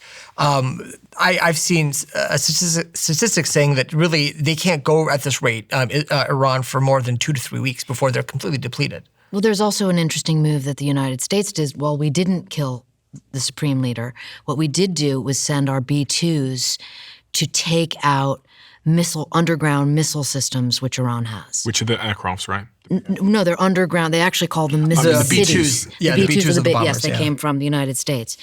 And this is a considerable damage, because the two ways in which these sort of rogue nations, whether it's North Korea or Iran, work their missiles is they have them on what are called road mobile launchers, so that they cannot be tracked and targeted, or they bury them deeply underground. And one of the only things that can take out those deeply buried missile sites is a B-2, and that's what the United States sent. So Andrew, how do you think this plays out over the coming weeks and months? Because at some point, they might run out of missiles, but that doesn't necessarily mean the war is over. Yeah. I'm presuming that the US don't want to throw soldiers on the ground in Iran either. So how does this play out, and how long? And that's one of the major strategic errors that we made in attacking Iran. They have the benefit of time, not us. They can choose how to react, when to react, in what way to react. We don't know if they have a dirty bomb that they're finishing up in some underground bunker right now that's just going to sit there and wait until American boots on the ground show up. The fact that you guys think that current nuclear deployments have nothing to do with what's going on in Iran, I want to respect that opinion, but to me it shows just a lack of military experience and actual strategic intent to kill. Like when you look at how military and intelligence operators are trained to think, we are trained to think through a lens of maximum damage. Mm-hmm. Iran is thinking through the same window right now. And they're watching what we just did in Afghanistan. Don't forget, we killed Osama bin Laden, who was an ideological figurehead of al-Qaeda, in 2011 and didn't leave Afghanistan until 2022 when we gave up. That's another 11 years of war after the guy that we were supposed to kill to end the war. Khamenei is different. Khamenei is different. But how different? I don't know yet. And what are we going to do? The new leadership in Iran, what's it going to be? Is it going to be a leadership that kowtows to the United States? That kowtows to Israel? Is it going to be another shadow government like the Shah? And we're going to place somebody else and the Iranian people are going to love it? Or are we leaving a vacuum that China and Russia are going to step into? And now we're going to see a strengthened Iran that's strengthened by our largest adversaries in the world. This is the reality of what we've got to figure out because whether they launch all their rockets in the next 2 weeks, that doesn't mean that's the end of the fight. For all we know, it's going to come back and bite us in 6 months when some Hezbollah cell lights New York on fire. We don't know. But when it happens, arguably it's going to be justified. To Andrew's point, Iran can wage a war of attrition. It's harder. A war of attrition is basically low-level warfare. Think of like death by 1,000 cuts, right? I'll just keep poking at you enough to eventually wear you down, destabilize you, weaken you. Whereas what you can do is massive retaliation and these big sort of theatrical strikes. War of attrition is basically grinding for the long haul and wearing you down. This is something that, to his point, Iran is capable of doing and is probably willing to do and sees is the only way that it can survive this is a war of attrition. That? The war, it's whatever remnant is left. It's how Russia has survived so long. It's a war of attrition. But I'm like, who's the lead? Do you need a leader? Yeah. Or is it just lots of different pockets of people? Time will tell, and Hezbollah's sort of cells around the world will tell us what happens. But I think another way of looking at it, I saw a former member of the National Security Council commenting that, like, yes, cells could be activated in America or they could just fade away. And this is where I don't have a crystal ball and I'm just observing what's happening. But I do think that that all of this hangs on the razor's edge of public opinion because, time will tell whether or not this regime falls, whether what you're saying, if it's either or, but I don't think that we can know. Haven't we been here before to some degree? Too many times. Yeah. Too many times. What is the lesson from history that everyone seems to have forgotten? That we are shitty learners of history. That's what the lesson is. To your point of, who the leadership would be, something else that philosopher I quoted, Eric Hoffer, had said that, mass movements, they don't need a god, but they do need a devil. So to that effect, the leader doesn't matter as much as having an enemy does. That is so basically, so long as we, the United States or the Western world, is framed as the enemy, that is enough to keep a war of attrition going, absent any figurehead or a charismatic leader. And he was a religious figure versus just a political figure. He was a religious figure. But to your point, he was a racketeer at the end. By the end. Yeah, I mean he was running, effectively. And everyone, most people in that country state. knew that. Yeah, absolutely. Thousands of people have gathered in public squares in Tehran to openly weep and mourn his death. Roughly 20% of the population are staunch ideological supporters of him. Yeah, 20% of 90 million. Yeah. And it's interesting because one can imagine that 20% might grow, especially if the coming months make their lives worse in some way. They experience, I don't know, poverty or whatever else, and then, friends die because of this war. It doesn't take long for narrative to turn. And so that's what everyone's been warning about. That you strike Iran, this was the warning last June. You strike Iran, you're going to get rally around the flag. The people that are secularists now are going to turn and they're going to start supporting the regime, and we're going to set back the cause of, let's say, freedom or democracy. It didn't happen. It turns out that basically the people in Iran blamed the regime for the misery that was put upon them. And so I think that 20% will get even smaller as a result, not just of this. It would have gotten smaller anyway. As a result of this, I think it'll get even smaller still, because their salvation is not at the end, of a turban or a robe. It basically comes with liberty and freedom that this government, this regime won't give them. And so that is, I think, evident now to the 80% of Iranians, all of whom of that mean that, 80% of the population is born after 79. They don't know the old regime. All they know is this one. And what they know is they don't like it. They don't like living under it. And they want anything other than what this is. you feel differently? I think that that's an overly idealistic way of thinking about it. We failed to convert Iraq when we took out Saddam Hussein. We failed to convert Afghanistan when we took out the Taliban. Iran is not Iraq and Afghanistan, though. It is not. I'm not saying it's the same. I'm saying that when you change a government from the top down, that doesn't do anything for the people. No one's changing it. There's no nation building. We're not going in to do what we did in Iraq. So what's going to build it? Constitution. So what's going to build it? What's going to change it? The people? The people that have been slaves for basically the last, 40, 50 years? The people who have had no education? The people who have been marginalized? You think they're just going to understand how to organize themselves? Incredibly educated, very, very highly. I mean, it's one of the most educated populaces in the world, and they are very, the people that are not regime supporters are very Western thinking. I mean, we see this. We see this in the culture they produce, the media they produce, when they go and they speak around the world. So the populace is there, the capability is there, the will is there. All they need is basically not to be facing the barrel of a gun. We are about to find out if that's true, and that is what we are all writing on right now, is whether this intellectual minority in a poverty-stricken, economically defunct country is going to even fucking stay there, or whether they're going to take their brains and their success and their opportunities somewhere else. The diaspora and everything we're hearing says people cannot wait to help rebuild the country. Why do you trust what you're hearing? Well, his family's there, so he's probably he's probably even got better worse. The worst thing you can do is trust the people that you have a personal relationship with. They're the least objective people that you can talk to. So who are there 80% of the population? Who do you talk to? Exactly. Who do you trust?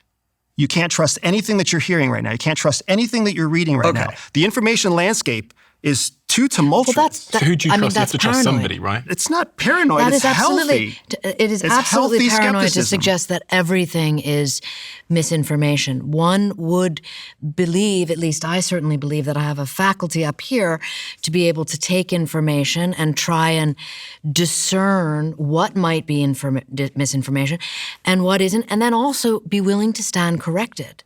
That's a very important part of it. And that goes back to my tribal problem, is once you have a horse in the race and you become convinced, and I am hearing a little convincedness from you, that, then I believe you lose your ability to be able to go, oh, wow, maybe I was wrong. Maybe this, and again, I'm not condoning what the administration did whatsoever. I'm just listening to Benjamin and saying that is, to my eye, a much better source. I'm a journalist. I'm going to listen to what people on the ground are saying there, certainly family members, because their opinion is going to be legitimately, heartfelt and not propagandized. Again, we speak a completely different language. When you talk to me about opinion, heartfelt, and family, and belief, none of those are objective. None of those are based on fact. Rebellions are born on those things, by the way. I agree. Yeah. And that doesn't make it objectively correct. It was a rebellion that ended up in the Iran that we just saw fall apart. That was a revolution. That was a rebellion. Andrew, where does your skepticism come from? What's it rooted in? Because you did spend almost a decade as an undercover spy for the United States in the CIA. Where is the skepticism coming from? Why shouldn't we believe people on the ground who are saying what they're saying? I have seen this stuff firsthand. I've been trained in how this stuff works. I've had to deploy this in pursuit of American goals and ambitions in the past. And what you're saying isn't inaccurate as to how people react. We just trust the opinion of the people that we trust the opinion of the people we trust more than we trust the opinion of others, only because it's our opinion that they're trustworthy at all. So who do you trust to get your information from? I want to take my information from as far opposite sources as possible and then see where the information confirms itself, where it correlates. Because if you see anti-American people saying the same thing as anti-Iranian people, where their messages are the same has corroboration. The number of dead leaders, as an example. That's a corroborative point because you're hearing both the Iranian state media say that and pro-U.S. Western forces talk about that. But what if it's, to your point, a black box and you can't get information from the sources you're used to getting from? Well, that's exactly right. It is a black box. So if we know it's a black box, we have to question every source that comes out, every piece of information that comes out. What we're seeing a lot of right now with Iran is called circular reporting. It's one single source of information that comes out that gets multiplied over and over again. We're seeing it happen in the White House, too, because the White House has kicked out so many journalistic legacy media outlets. So now one story gets multiplied over and over again, and we're seeing stuff that's repeated. I have to say something. I am a little bit skeptical about what is true. I'm like the furthest from ever being a conspiracy theorist, but a little bit skeptical of what's true because I did a post about this subject. And obviously I've spent 15 years in social media, so our whole business was scaling huge social media audiences. And what I received in my DMs was like I've never seen before. About what? I've heard people talking about bots for decades. And most of the time, they're wrong. It's something else going on with the algorithm, or maybe something they don't like they saw, so they call it a bot. I received thousands and thousands and thousands of DMs when I posted about this subject matter. And some of those accounts, when you go on the page and you look at their posting history, their engagement, you look at certain patterns, which we've built tools before to kind of spot. Some of these accounts aren't real. And I said to my friends, I was like, what the fuck? I posted about this issue. And then I had thousands and thousands and thousands and thousands of these accounts DM me, encouraging me to post more about certain things. First time in my life ever I go, oh, that was definitely, it was so atypical. An influence operation. Just okay, so what were these atypical. bots pushing you to post on? I'm conscious whether I should say or not because I don't want to infer. By doing so, I'm like inferring that a particular, but I'm just saying I've never felt what I experienced then. And this trailer will come out, we'll see loads of bots, we have systems, but this was in my DMs. It was encouraging someone like me who has a big platform to push a certain narrative. And the only reason I noticed is because of the sheer volume. And then the narrative was almost identical. And I think, 1,700 different accounts are all asking me to do the same thing. So you have final control over the edit of this. Yeah. So there's no, if you don't want what you say to get edited, to get aired, then it'll get cut. But one way or the other, whatever you say, like I want you to say what you saw, because if the narrative was anti-Iran, then you were attacked by Western forces, Western bots attacking a known Westerner. If you were propped up by pro-Iranian cyber bots, then now you're talking about a cyber capacity, a cyber capability in Iran that nobody's talking about. So one way or the other, or maybe an ally or someone else or whatever it might be. I don't know. But my point was that it's made me skeptical about my own information chamber. And I'll be honest, before I realized what was going on, very persuasive. Very persuasive. You were persuaded by the bots before you realized they were bots. They're saying nice things to you, and then they're encouraging you to continue to push a certain narrative. And it took me a second to pause and thought, actually, maybe wouldn't that be a perfect strategy in these moments to get people who have big platforms to just bomb their DMs and tell them that, why aren't you standing up for us? And please use your voice to speak on this particular issue. And I thought, actually, maybe I need my information from somewhere else. Well, I think the point that you're making, which is very important, has to do with, memetics or popularity. In other words, we don't know the outcome of the situation yet. We don't know if the Hezbollah sleeper cells will be activated. Are they waiting to see whether what they do will be welcomed or will be demonized? And I think that there's a profound influence in social media, and that is true in this administration and previous administrations, about the rise of pushing public opinion. I mean, that to your point, that's what you worked on at the agency, or you at least saw happen. The fact is, I'm glad that you're seeing it for yourself. You can't trust what you see. First of all, if you're a single language person, you only see what's in your language. You don't see what's in a different language. And then we all have an echo chamber around us, and the fact that we have so much technology just amplifies our echo chamber. Our algorithm sees what we see, it sees what we like, it sees what we pause longer on than something else, and it gives us more of that. And people become very wealthy and very successful understanding the behavior that people prefer. And you give people more of what they already prefer, and then it makes them happier. And they don't even realize they're sitting inside of an echo chamber. So for all of these reasons, I don't trust the information I see. I don't trust information unless multiple sources of conflicting values and conflicting priorities and conflicting goals, where they say the same thing, I'll give that more credence. And if you can't get those sources because information, there's a paucity of information? Then you can't have a conclusion. So you can have a living assessment, but you can't have a conclusion. Do you not operate, if you're a foreign policy decision maker, if you're a president, if you're a national security advisor, you have to give advice and consent. You have to figure out something. You can't say I have a lack of evidence, or I have a lack of opinion, or a lack of information, and therefore, because I can't corroborate or verify, there's no Venn diagram of overlapping views. That's when you have to use time as a tool. You have to use time to be the tool that you use to collect more information. If you give up time, you give up one of your most important tools, which is what we're giving up with this attack. We're giving up time so that we can potentially just fit a calendar, January, February, March. Like, that's why what did we actually gain? How did the United States actually tangibly benefit from what just happened in Iran? The United States, how did we? If in 4 months from now, before the midterm elections, there is new leadership in Iran, entirely new, if there is regime change, in other words, if there is, by the president's own metrics, victory, okay, will you change your tune on this? This of what did we gain? What if it's not evident right now? What if it is in 4 months? I mean, it's a living assessment. So of course, if for all we know, the president's decision is going to work out. But for all we know, it's going to get worse. For all we know, it won't be 4 months; it'll be 4 years of a drought and poverty-stricken, and Iranians dying, civilians dying because they can't find food and water. The 79 revolution took 2 years to happen, really began late 77. And then you had a sort of reign of terror, almost like the Thermidorian Robespierre period in early Iranian, in the early 80s, where it took really 4 or 5 years for all the dust to settle.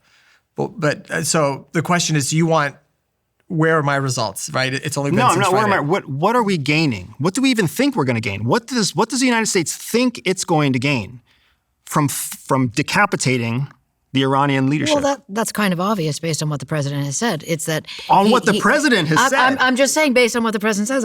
But if you ask what the point was, according to the president, because he's the one who authorized the operation, it was putting an end to Iran's nuclear program and regime change. Based it off of what the president said, the nuclear program was obliterated in June of last year. But there's an attempt to reconstitute it. They were looking to rebuild these facilities. They have satellite footage of this. Why are you disregarding previous narratives to adopt the current narrative? Because if I've learned nothing from 79 is that the previous narratives were wrong. The assessments were wrong.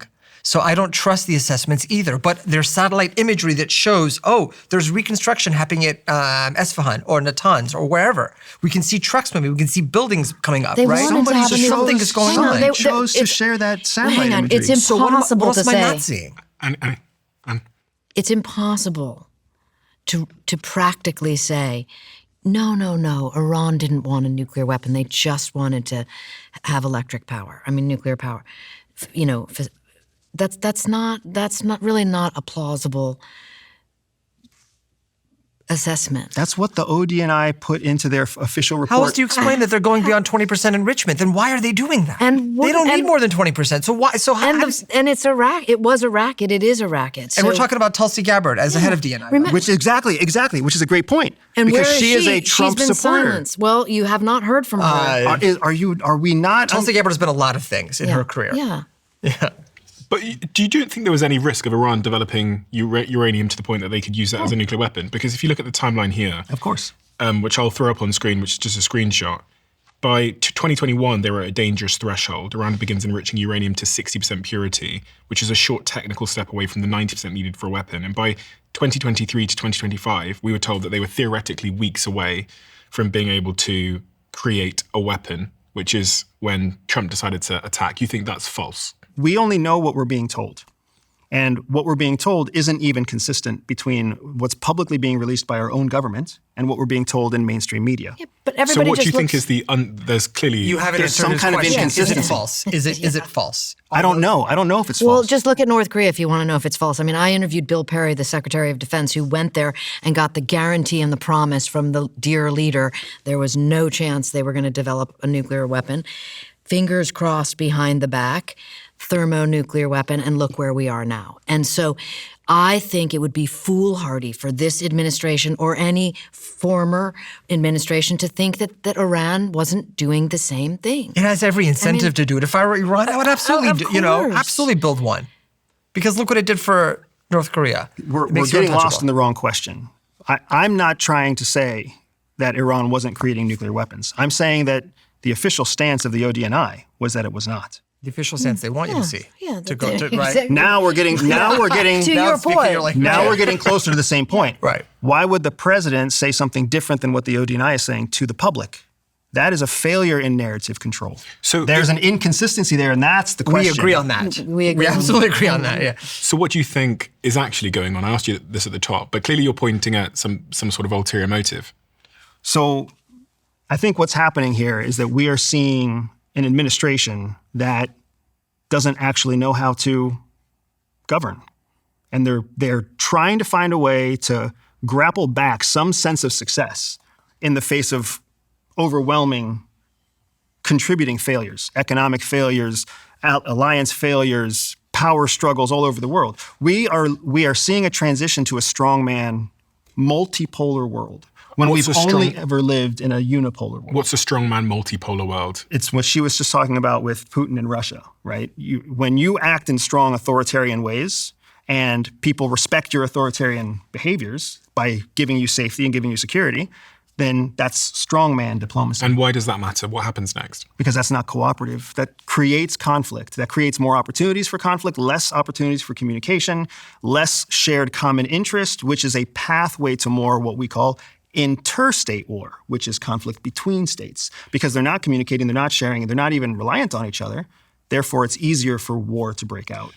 I have a sort of pessimistic thought here, which is an alternative to what was, what is happening in Iran right now, which is what would happen, what could happen, and what might happen in the United States.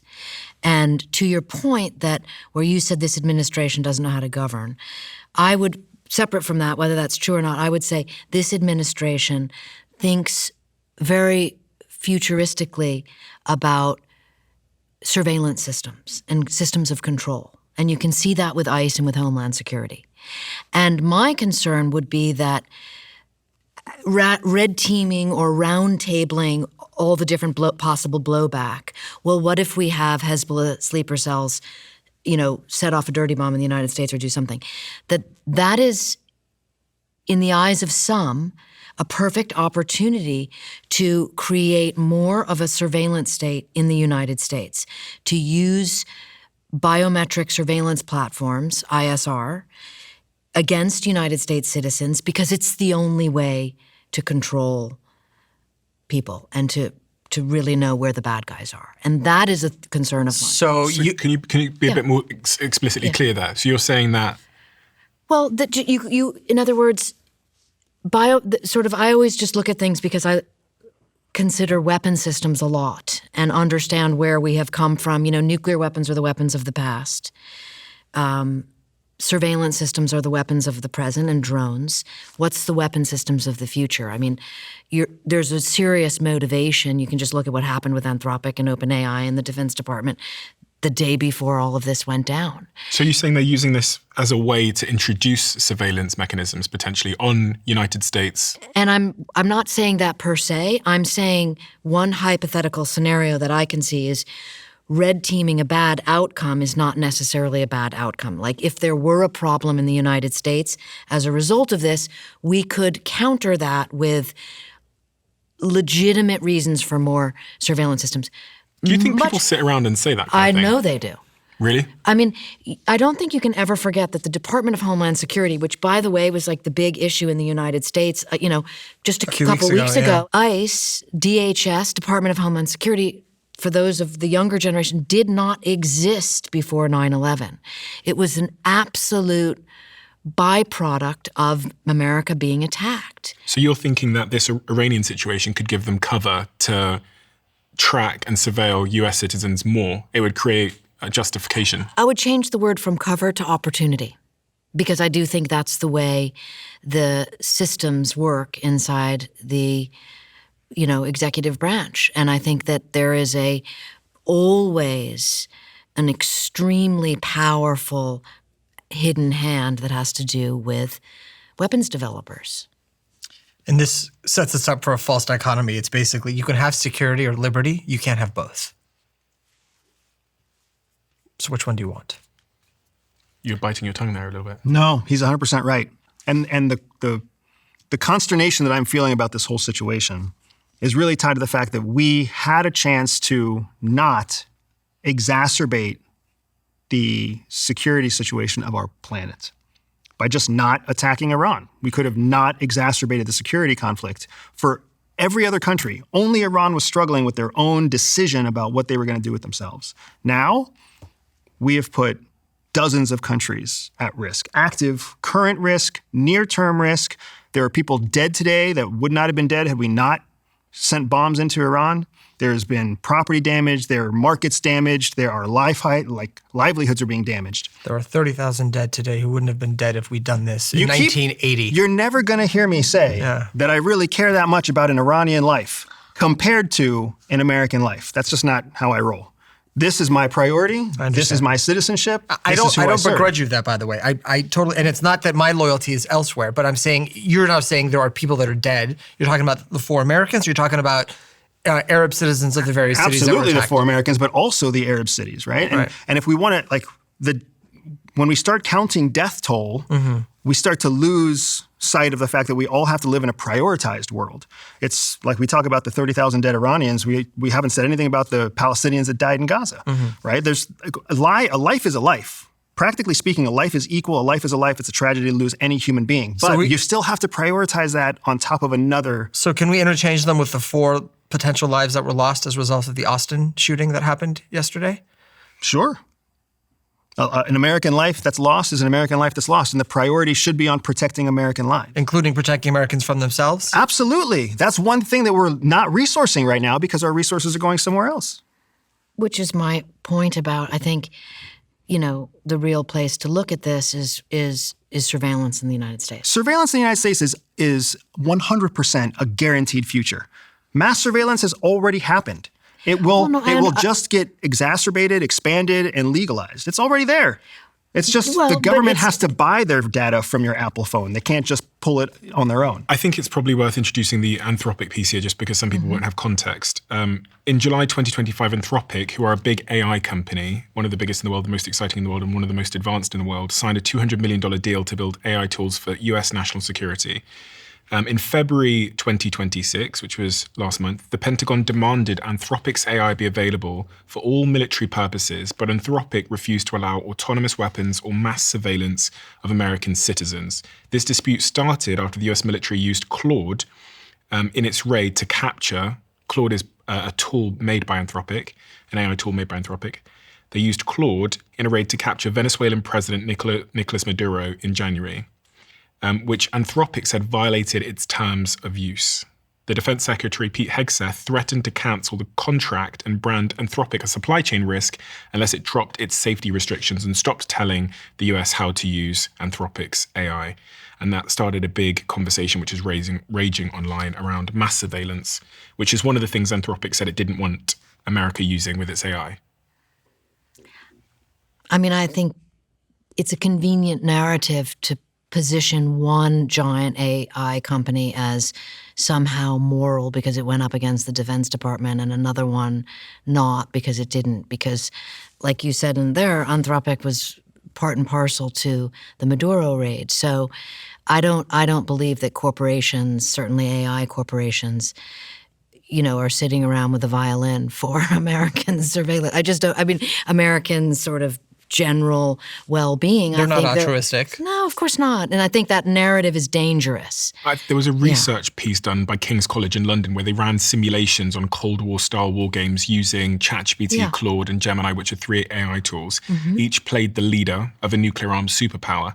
And in every single simulation, at least one of the AI models escalated the crisis by threatening to use nuclear weapons. Claude, which is owned by Anthropic, recommended nuclear strikes in 64% of games, which was the highest rate among all 3 of those AI models, but stopped short of advocating for a full strategic nuclear exchange or nuclear war. Bingo. Wasn't that the plot of the movie War Games in the 1980s? Bingo. I mean, that's Skynet. And so these are major concerns. Many of our former generals who were heads of, cyber and NSA are on the boards of these companies. I've had conversations with a number of them about this. I think smart people are and learned people are aware of, like, this is an absolute cliffhanger precipice. Steve, what are you doing? Just making myself a delicious coffee. From the freezer? From the freezer. Have you not heard about Comtier? No. Oh my gosh. This is going to change your life. I invested in this company called Comtier last year, and they're now one of the sponsors of this podcast because they've taken a pretty revolutionary approach to making coffee. Every coffee is precision brewed at 10 times the strength, and then they flash freeze it with liquid nitrogen to lock in the flavor and freshness, and then it's delivered to you on dry ice in these recyclable aluminium capsules, still frozen, like a little ice cube. All you have to do is pop the capsule out, add some hot water, and then you stir it and you are good to go. You can also make delicious iced coffee drinks as well. Just pour it in, stir it up. And for anyone that hasn't tried it, you can get $30 off your first order of Comtier coffee if you go to comtier.com/Stephen. We have finally caved in. So many of you have asked us if we could bundle the conversation cards with the 1% diary. For those of you that don't know, every single time a guest sits here with me in the chair, they leave a question in the diary of a CEO, and then I ask that question to the next guest. We don't release those questions in any environment other than on these incredible conversation cards. These have become a fantastic tool for people in relationships, people in teams, in big corporations, and also family members to connect with each other. With that, we also have the 1% diary, which is this incredible tool to change habits in your life. So many of you have asked if it was possible to buy both at the same time, especially people in big companies. So what we've done is we've bundled them together and you can buy both at the same time. And if you want to drive connection and instill habit change in your company, head to thediary.com to inquire and our team will be in touch. What is your most likely scenario that would lead to a nuclear war? Like, because you wrote the book on this stuff, that, you know, you're the person that everybody thinks of when we think about the scenario that nuclear war could break out. Of all the potential routes there, which one do you think is the most likely? I do think that North Korea is very dangerous. I think Putin I would have told you 5 years ago that Putin would, he's an former intelligence officer. He's familiar with history. He knows better. And now I have a changed opinion about that. I think it's very dangerous. And I think that his use of the Oreshnik was sort of like that was a ballistic missile that is capable of carrying a nuclear warhead. There wasn't a nuclear warhead in it. He did notify the State Department prior to the launch of that, 30 minutes prior. But that's like incredibly dangerous. So everything is dangerous. Any nuclear-armed nation that, threatens nuclear weapons is dangerous. But AI is its own extraordinary level of danger. And the article that you wrote speaks to that. Now, my understanding is currently everybody knows that, air quotes. And then when I learned about the Department of War Anthropic AI late at night battle over using AI in these systems, I was surprised. Why? Because I thought there was more restraint on that. And what I see in this administration— From the government. Yes. And to see sort of the same bravado that we do agree on is coming out of this administration about exerting power, about just being able to do a decapitation strike effectively using AI, I go, wow, that is not what I expected. The interesting thing with Trump generally is that he has a reputation of saying and doing things that at one point we would have all gone, oh my God. But we've almost become so used to these things that there's almost a desensitization to some degree. Shattering of norms, they call it, right? He Yeah. also contradicts himself. I mean, that's not even, I mean, he's spoken on the record about how, I mean, I think he put out a video in 2011, I might be wrong on the date, like attacking Obama for, and saying that he was going to attack Iran. In 2013, there's a tweet that he posted saying attacking Iran is showing that you failed at negotiations and something to that effect. So right? here we are talking about how important it is to change your mind. Maybe if you're not maybe not if you're the president of the United States. I think the slippery slope is so gradual that sometimes you don't see where you're heading towards. And in terms of sort of military action and the use of AI and all these things and autonomous weapons, it would feel like we're going down a slippery slope here in a way that I haven't felt for the other 33 years of my life as it relates to geopolitics and war. And also generally, when you think about some of the actions and speeches at Davos where the US leaders were saying to the Europeans, listen, you guys are weak now. And it was sounded to me saying, like, you guys are weak, get your shit together, figure out your energy situation. We don't need you anymore. Listen, we're not going to quit. We're going to run this now. And this whole idea of special relationship, blah, blah, blah, it seems to have gone out the window. So you've got an emboldened United States military and leadership who seem to be able to do what the fuck they want. If you don't let us use your AI how we wish, we'll smash your company. We'll take away that $200 million contract and we'll cut you off from the rest of the supply chain. And we get used to it. We hear the headline and go, oh, that's crazy. And then we kind of get desensitized again, as humans do. But the direction of travel is sometimes what you want to look at. Versus just this sort of static state of where we are. That's the concern. I think you have hit the nail on the head with that. I agree. I think you've got a much clearer picture than most, Steve, on what's going on here. The United States, it has to pursue AI far more aggressively than what the CEOs of these companies want. I actually do believe there's quite a bit of altruism in the CEOs and the founders of these AIs. They didn't create these AIs so they could be warmongers. They created these AIs for some techie, beautiful vision of some utopian future. That's like saying Zuckerberg didn't create Facebook to cause teens to feel bad about themselves. He created it for way for people to connect. For something else, exactly. Right. Yeah. Right? But look what happens. That's unintended consequences. Yeah.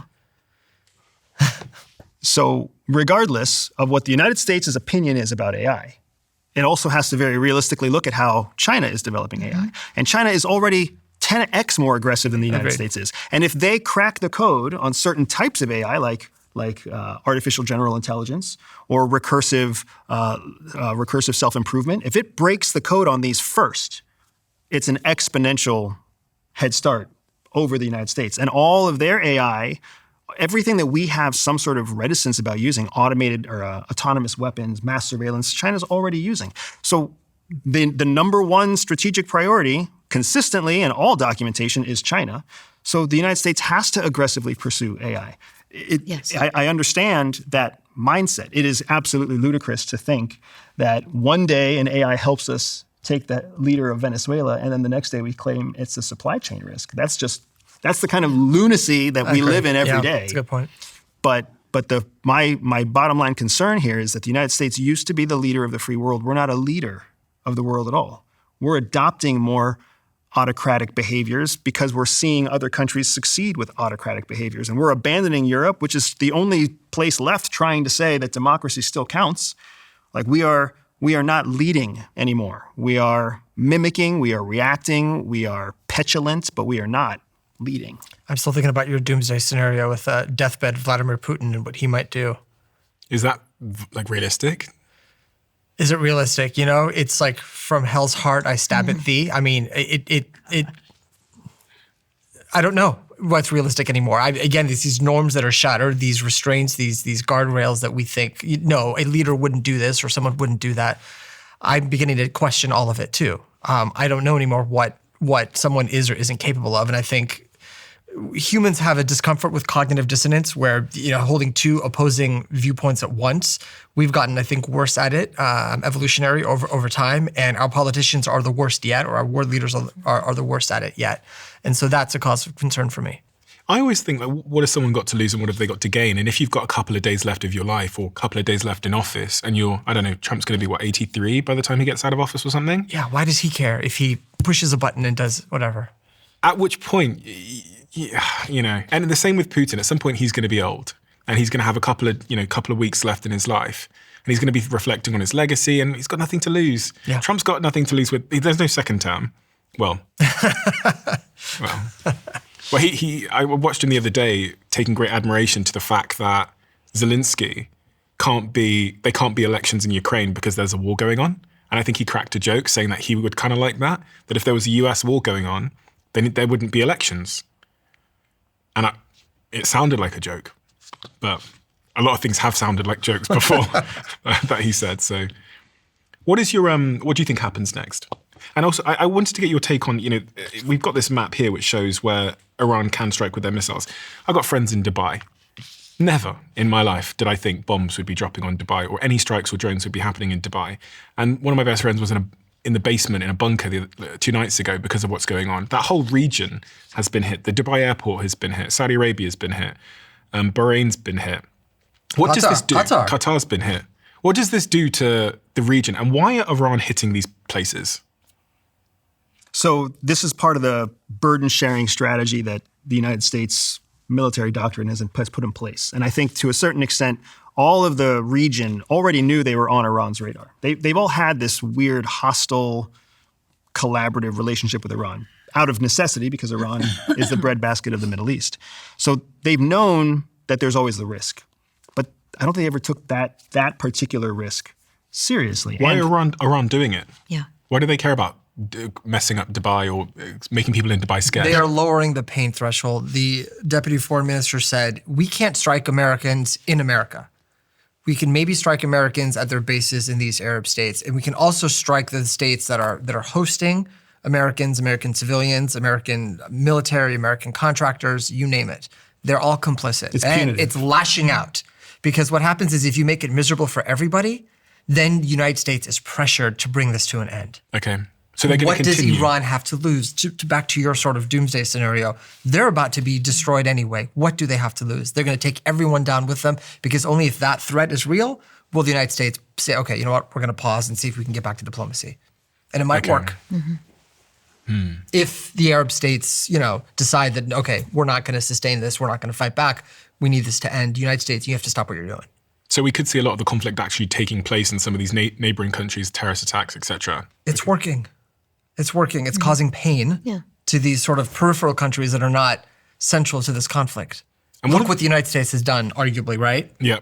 And one of the unintended, maybe intended consequences is if I turn on the news in the UK right now, the narrative is that this region, Dubai, all of these places, Abu Dhabi, it's all unsafe. Mm-hmm. And what that means is they're showing, the Sky News are going up to families in Dubai and going, how are you feeling? And they're going, I'm stuck, I just want to get home. And this region have spent a lot of money building their reputation over the last couple of decades, their tourist economy. And this is going to, even if the war was to stop today, there'll be a big cohort of people that choose not to go there on holiday and choose not to go and relocate there. And that will reverberate. One could argue that it's actually in, this narrative that the Middle East is unsafe. One could argue that that's actually in the interests of the UK. And it's going to drive down the price of real estate. Yeah, and drive up our tax receipts because we have a lot of, I think it's the biggest place that UK taxpayers abscond to and millionaires abscond to is this region. So did you have any thoughts on that? No, you're not. I don't think you're wrong. I think that there's, whether or not, I don't believe that Western countries want to see death and destruction in the Middle East. I don't believe that. I do think that when they plan for blowback, they account for that and they try to make the best opportunity out of the blowback that they already expect. And that does make sense.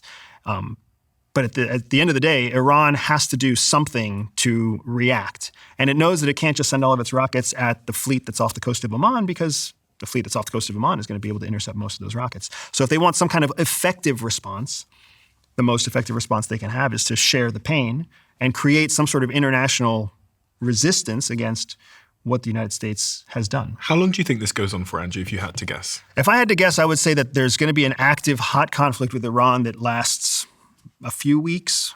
Hot conflict meaning every day we wake up and we see new rockets being launched and new attacks, new air sorties being launched.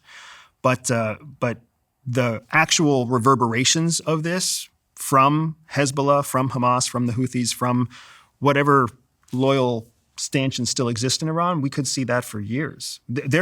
There's no guarantee that Iran's going to bounce back from this in a better place. I hope it will, but hope is not the same thing as reality. Hope is just hope. I hope that it will, but in the vacuum, we could see the biggest adversaries to the United States flood in and support Iran like the biggest adversaries in the world flooded in and support Afghanistan. We might see that we have even less influence over the region in the future than we do now. Is there an issue of the distraction this is causing to what's going on in Ukraine and in other parts of the world where there was already conflict and there was already turmoil? Like, are people now not going to pay attention to Ukraine so that gives Putin some cover to be more aggressive there? And it emboldens every authoritarian ruler out there because now it's validating to them that they're not actually doing anything wrong. If the president of the United States can do it, then certainly Putin can do it, and Xi Jinping can do it, and any warlord in Africa can do it. It's certainly allowed. Or on the flip side, it's showing that if you act outside of international norms, that the United States president will not hesitate to decapitate your entire leadership, which is something maybe we didn't think was conceivable a couple weeks ago. So there's that inverse message. Is it conceivable that both might occur? Yeah, yes, absolutely. both can be That's true. probably, Absolutely. it sounds to me like that might be the most likely outcome, that you're probably going to go one of either ways. You know, China might say now's a good time to get Taiwan because, I mean, objectively speaking, people are distracted and they've set precedents. It's a perfect time for someone to try to assassinate the But president. then Cuba might say, we're going to behave. Exactly. Because look what happens if we don't. What do you think, Annie, on this subject of what happens next and what's likely? To that end, I would say how fascinating is it that what happened with Maduro in January still shocks me. 150 paramilitary or military and intelligence officers go in, grab the sovereign leader and his wife in a heavily fortified military base, take out his, guardsmen who are actually Cuban. I mean, there's just so many things to unpack in what I just said about what just happened. And yet, that's just old news. That to me is more interesting than what might happen in the future. Not because I can try and wrap my head around the past, but I can't predict the future. But I do believe they correlate with one another, and only after time. It's the old hindsight is 2020. It will make how Iran unfolds. Maybe we'll get the band back together in 5 months and have a discussion, and we'll all be wrong. I don't know. Separate question, but do you think Trump's going to leave office? The Constitution says he is. Do you think he will? The Constitution says he is. But do you think he will? I don't have a crystal ball. Do you think he'll leave office? I do. Do you think he'll leave office? I do. You do? I have more confidence after last week's Learning Resources Supreme Court opinion that we saw two justices who Trump appointed who basically defied a policy that was the signature of his second term, his campaign, his tariffs, and saying that you don't have that power. Mm-hmm. I was emboldened. I would have been more pessimistic, but after seeing that, it gave me a little bit more hope that there is still sort of guardrails and separation of powers. It's still a thing. What do you think happens next in the region? I'm with Andrew. I think 3 to 4 weeks is the timeline I see for the actual kinetic war. And then after that, every one of these Iranian leaders, whoever's left, whoever steps in and fills a role of whether it's a military junta that takes over, whether it's a symbolic supreme leader, these are all marked men. They're all going to be targeted for assassination. There is By who? By Israel, by pretty much anybody that considers them enemies, even maybe now some of the Arab states for that matter. At the end of the day, it doesn't pay to be a political or religious figure in Iran. So at this point, I think what we're going to see in the months to come is a slow fracturing of that support. And I'm not surprised if we start seeing defections from the IRGC and people, just like we saw during 1979, saying, you know what, it's not worth it. There's no long-term gain here because this regime has lost any credibility domestically. There's none left, zero. And it's losing credibility in the region. It violated an unspoken agreement with its Arab neighbors that they don't directly fight each other in this way. And its allies, so-called allies, have abandoned it. It has nothing left. So when you have nothing left, what is there to fight for? That's why, but that's going to take a few months up to a year to play out. What is the most important thing that we should have talked about that we didn't talk about, Andrew, as it relates to all of the stuff we've talked about today? I think for me, what I always come back to is, what is the future for the average American? What does it look like for us? I'm not sure how this plays out. I'm not sure that we improved the state of the average American very much in the last few days. I don't know that we will see much improvement in the next few weeks. I don't know that we will see much improvement in the next few years because of what actions we took in Iran. But I do confirm, I agree with what the other two have said. Like, the United States administration has shown it's powerful in Venezuela, it's powerful in Iran. Cuba's already being more than whispered about as the next transition in government. How much chaos are we going to see to the existing world establishment before Trump then leaves office and somebody else has to come in and pick up the mess? And I've always been concerned not about Donald Trump, but about who comes after Donald Trump. Why? Because if Donald Trump paves the way for this authoritarian type of shift, and if he has support through his final days in office, then whoever comes next will have even more legitimacy to come in with a strong hand from the beginning. And potentially a world where only authoritarian actions work. And that just continues to take us down a road of pain. I've been talking to you about this for the better part of 3 years, that I believe the world, and especially the United States, is coming into one of its darkest decades ever. This is the world that we live in now, a world where it's not unipolar, a world of AI technologies we can't predict, of conflict that we can't anticipate, of mass surveillance, of the breaking of international norms. This is the world we are coming into now. It's the world that our children are going to be developed in. It's the world that one day they will have to create their own future in, and our grandchildren will inherit whatever's left of it after that. It's sad to me to see that this is where we are, and unless we take some sort of responsibility for our own future, we will keep following this authoritarian trend. But isn't this better than the past? I would say no. A unipolar world where the United States is the supreme power, as an American, that is a better world. But at least you won't die of dysentery out in the wilderness, right? Yeah, I mean, that's kind of what people say, right? They say, well, babies aren't dying anymore at childbirth, and less people are struggling with poverty. So it's a better, depends what metric you're measuring, I guess. But on that point of the transition after Trump leaves, would it be worse if a weak leader came in? Because I'm wondering, look, we know Putin's still going to be there. We know a lot of these other powers are still going to be there. Biden didn't strike me as the scariest guy in the world, the toughest guy in the world. Didn't strike me as the toughest guy in the world. So if another figure like Biden came into power after Trump, once with that war raging over there and with China thinking about Taiwan, etc., is that not even more dangerous? I think there's a difference between a strong leader and a strong arm. A strong leader can chart a path, keep a vision, make hard decisions, balance priorities, keep people focused, where a strong arm is out to win. And Donald Trump, his entire career, he's been the man who's out to win.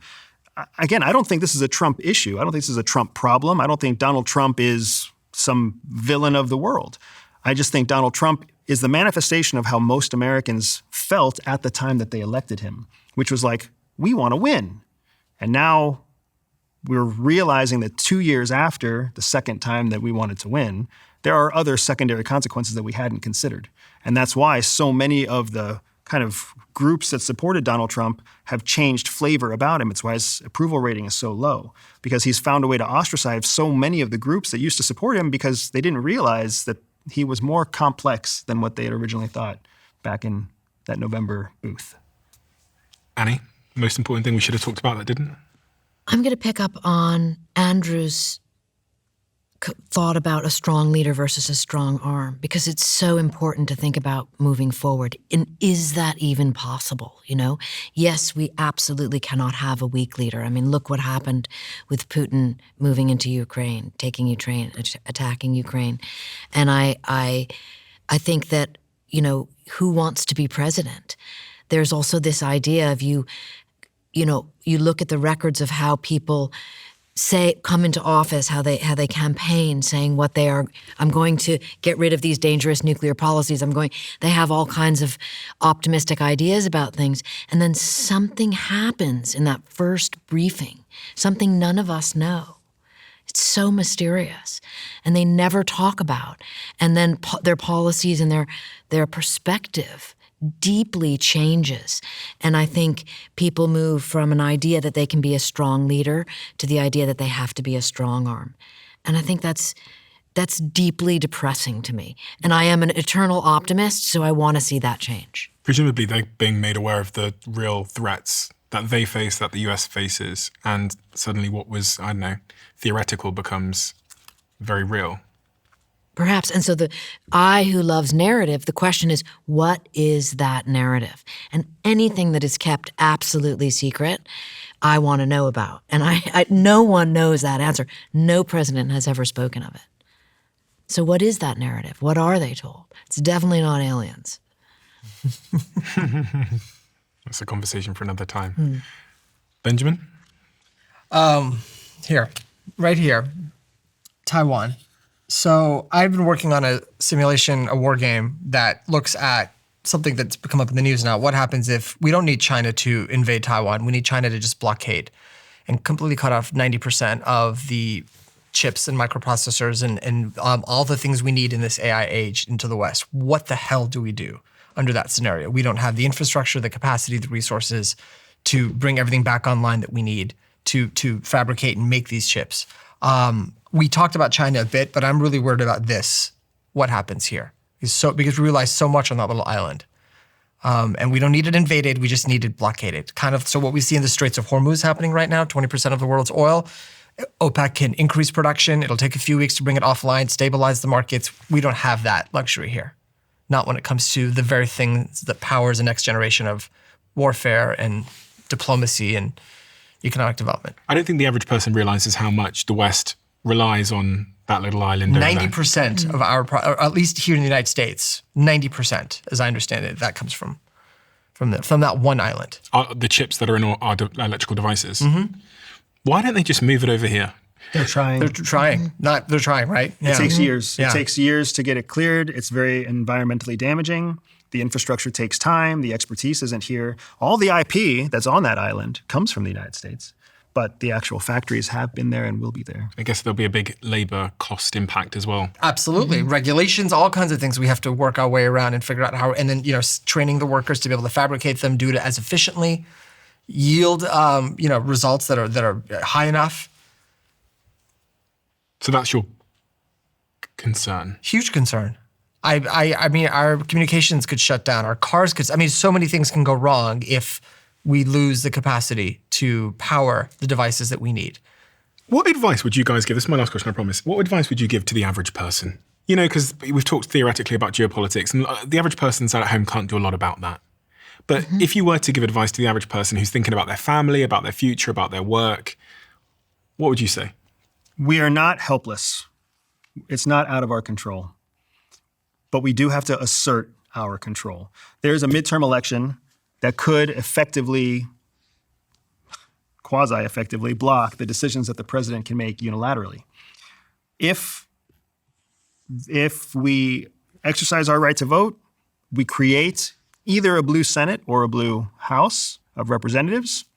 Arguably, we have demonstrated our ability to exercise our right to vote and taken back some semblance of control in our country. But unfortunately, I think people don't like waiting. They don't like taking 7 months before they can take an action. They want to do something right now. And we live in a country, in a democratic process, where we get a chance to exercise our power every 2 years. So we have to actually show up and exercise that power. What are you doing for you and your family? We're leaving the United States. Why? Because the United States is not going in the direction that I believe is the most conducive to the kind of citizen that I want to build in my children. I don't want my children to grow up in a country that is either afraid or angry. I don't want my children to grow up in a country that's constantly compromising its own democratic principles. I don't want to raise my kids in a country that puts capitalism before all other things. I want my children to grow up as global citizens, to recognize that we're all interconnected, to value every human life. I wasn't given the privilege. I was the perfect candidate to sit here and tell you that American lives are more valuable than everybody else. That's not what I want to pass to my children. I want my children to look at lives around the world as valuable independent individual blessings. And I can try to teach them that, but that's not the message that they get. So where are you going to go? That's for me to know. And Costa Rica. I remember this one. I remember this from last time. Absolutely. Read as much as you can across the broadest spectrum that you can find, and have conversations about what you think you know and what you want to know with as many people as you can across the broadest spectrum you can. And don't be afraid to have a little bit of friction like we had here today. That's the way it works, and that's how the mind stays fluid and flexible, and you can always realize that you're wrong. Amen. I think that's increasingly important in an age of misinformation, disinformation, is to be able to have conversations like we had today where you have an opinion, but you're open-minded to listen. And something that I think is increasingly important, but increasingly rare. Even as a podcaster, you're kind of forced to fit somewhere.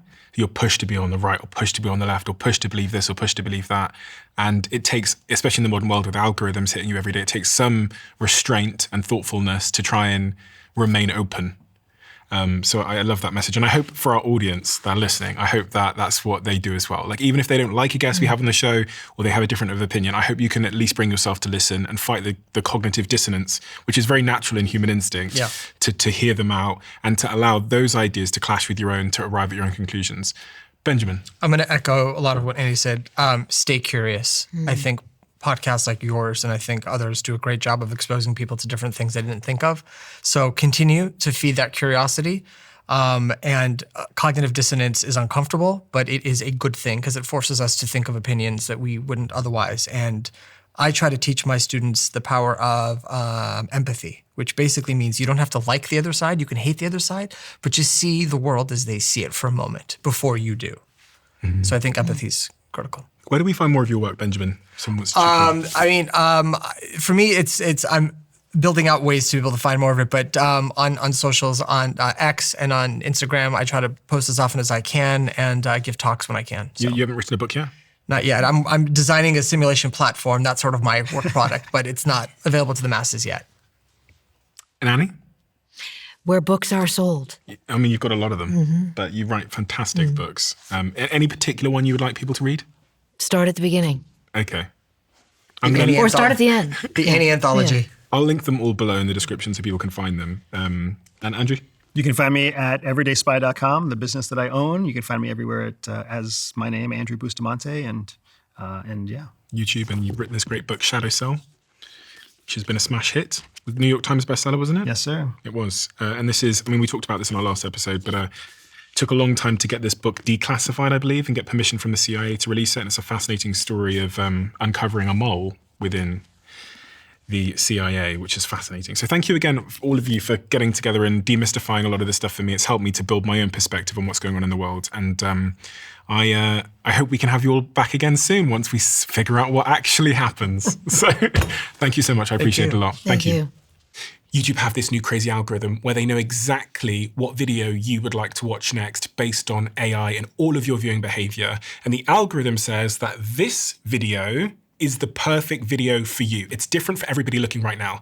Check this video out, and I bet you might love it.